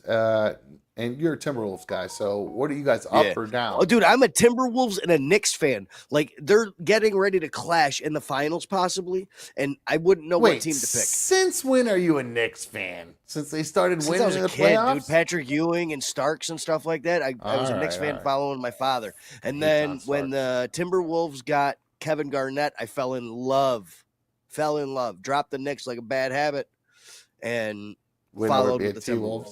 All right. Well, they won their series. Who are they going to face next? The winner of Either the Nuggets or Lakers. Nuggets or okay, that's who's next then. So all right, so they play tomorrow. Oh no, that's right now. They're Lakers playing right now, right? Lakers start at 10:30. All right, cool. All right, well, fuck it. Let's wrap this up and watch some basketball here and see who your team's going to play. So I'm going to turn basketball off and probably throw on Kill Tony. Oh yeah, good call. Do that. That's actually not a bad idea. I think I might do the same then. So I'm gonna smoke some weed and call it a night, my dude. So thank you, love you. Thanks for coming and hanging out. Enchiladas, potatoes, and corn, bro. I'm starving. You have enchiladas to eat? Yeah, Mom made enchiladas last night. Oh shit, I'm jelly. I have to make food or order food, and I'm right here right now. So. Make food. Yeah, I Be should. responsible. Make food. I should. The only thing I have right now is a bunch of fucking like air fry stuff, or I got to make Phillies, and that's a lot of work. I got cut onions and peppers. They're minute steaks, though, aren't they? Yeah, but I got cut onions. I got to cut peppers and. Just do minute steaks with some fucking American sliced cheese and ketchup, bro. You'll be fine. All right. On that note, it's been great talking to you, Mikey. Love you, bro. Have a good night. All right, I'm out of here. This fucking guy. I made burgers for me and B1 last night, and I fucking had to make American cheese on something that's fucking disgusting. So, alrighty, guys. Thank you to everybody who came and hang out tonight. Who came to hang out tonight. I really appreciate all of you. You can see the red wine that I'm drinking is officially kicked in. Thank God I'm not fucking running my mouth, I guess, though. That's the good news. So, anyway, I'm going to wrap things up for us tonight. I will be back live definitely Wednesday. Maybe tomorrow if I'm up for it. I've been trying to really work hard and make some extra cash to try to get out ahead of bills and things, stuff like that. So I've been doing a lot of door dashing and focusing on DJ stuff. So that's probably why I'm going to be off tomorrow. But if I get everything done, I have extra time. You never know. Just keep your notifications turned on, and it might just pop up before you know it. So, but in the meantime, definitely plan on Wednesday, me being back live. My kids have been out of town, and my youngest is going to be heading into baseball season. So, again, make sure your notifications are turned on. Make sure you're following me on Instagram at Another Dumb Show. If for some reason we are going to be off on a normal scheduled night, like Monday, Wednesday, or Friday, I will kind of let you guys know because I might have to go to my son's baseball game. So I will try to stay out ahead of that. And it would be great if you guys were following me so you would know when I am going to go live or not. Hit the thumbs up, you fucking lazy motherfuckers. You got your phone in your fucking hand. Literally, like you're like this. Holding that shit. All you got to do is this. Thumbs up. Hit that fucking thumbs up, motherfuckers. No, I'm just kidding. Thanks again for everybody coming to hang out. I do appreciate you guys spending your time with me here on Another Dumb Show. Thank you guys for all the comments. Got a lot of comments lately, a lot of emails lately. Some great phone calls tonight. Damn, that was one of the things that's what I've been trying to mention. Great phone calls tonight. Thank you so much to PDJ. I think we had Tim on there. Carrie, the dude from Rochester, was on there. Tony, aka something that rhymes with Jack, was on as well. So glad to have all of you guys with us. And again, if you guys are a fan of Another Dumb Show and you want to help support the show and make sure it remains successful and keeps moving forward, one of the best ways to do that is to go to the Another Dumb Show YouTube homepage, become a member, join. It's like $1.99 or $2.99 or $9.99, whatever you feel comfortable with. It's a monthly charge, and it really is the best way to help support the show. So go over there, hit the join button, help support Another Dumb Show. Especially if you're not doing super fan donations and all that stuff frequently. If you're hanging out in the chat and if you're not a member, I recommend become a member. Become a member of the League of Dummies. We'd love to have you as a Super League of Dummies member. All right. It's going to wrap things up. I'm out of here. See you.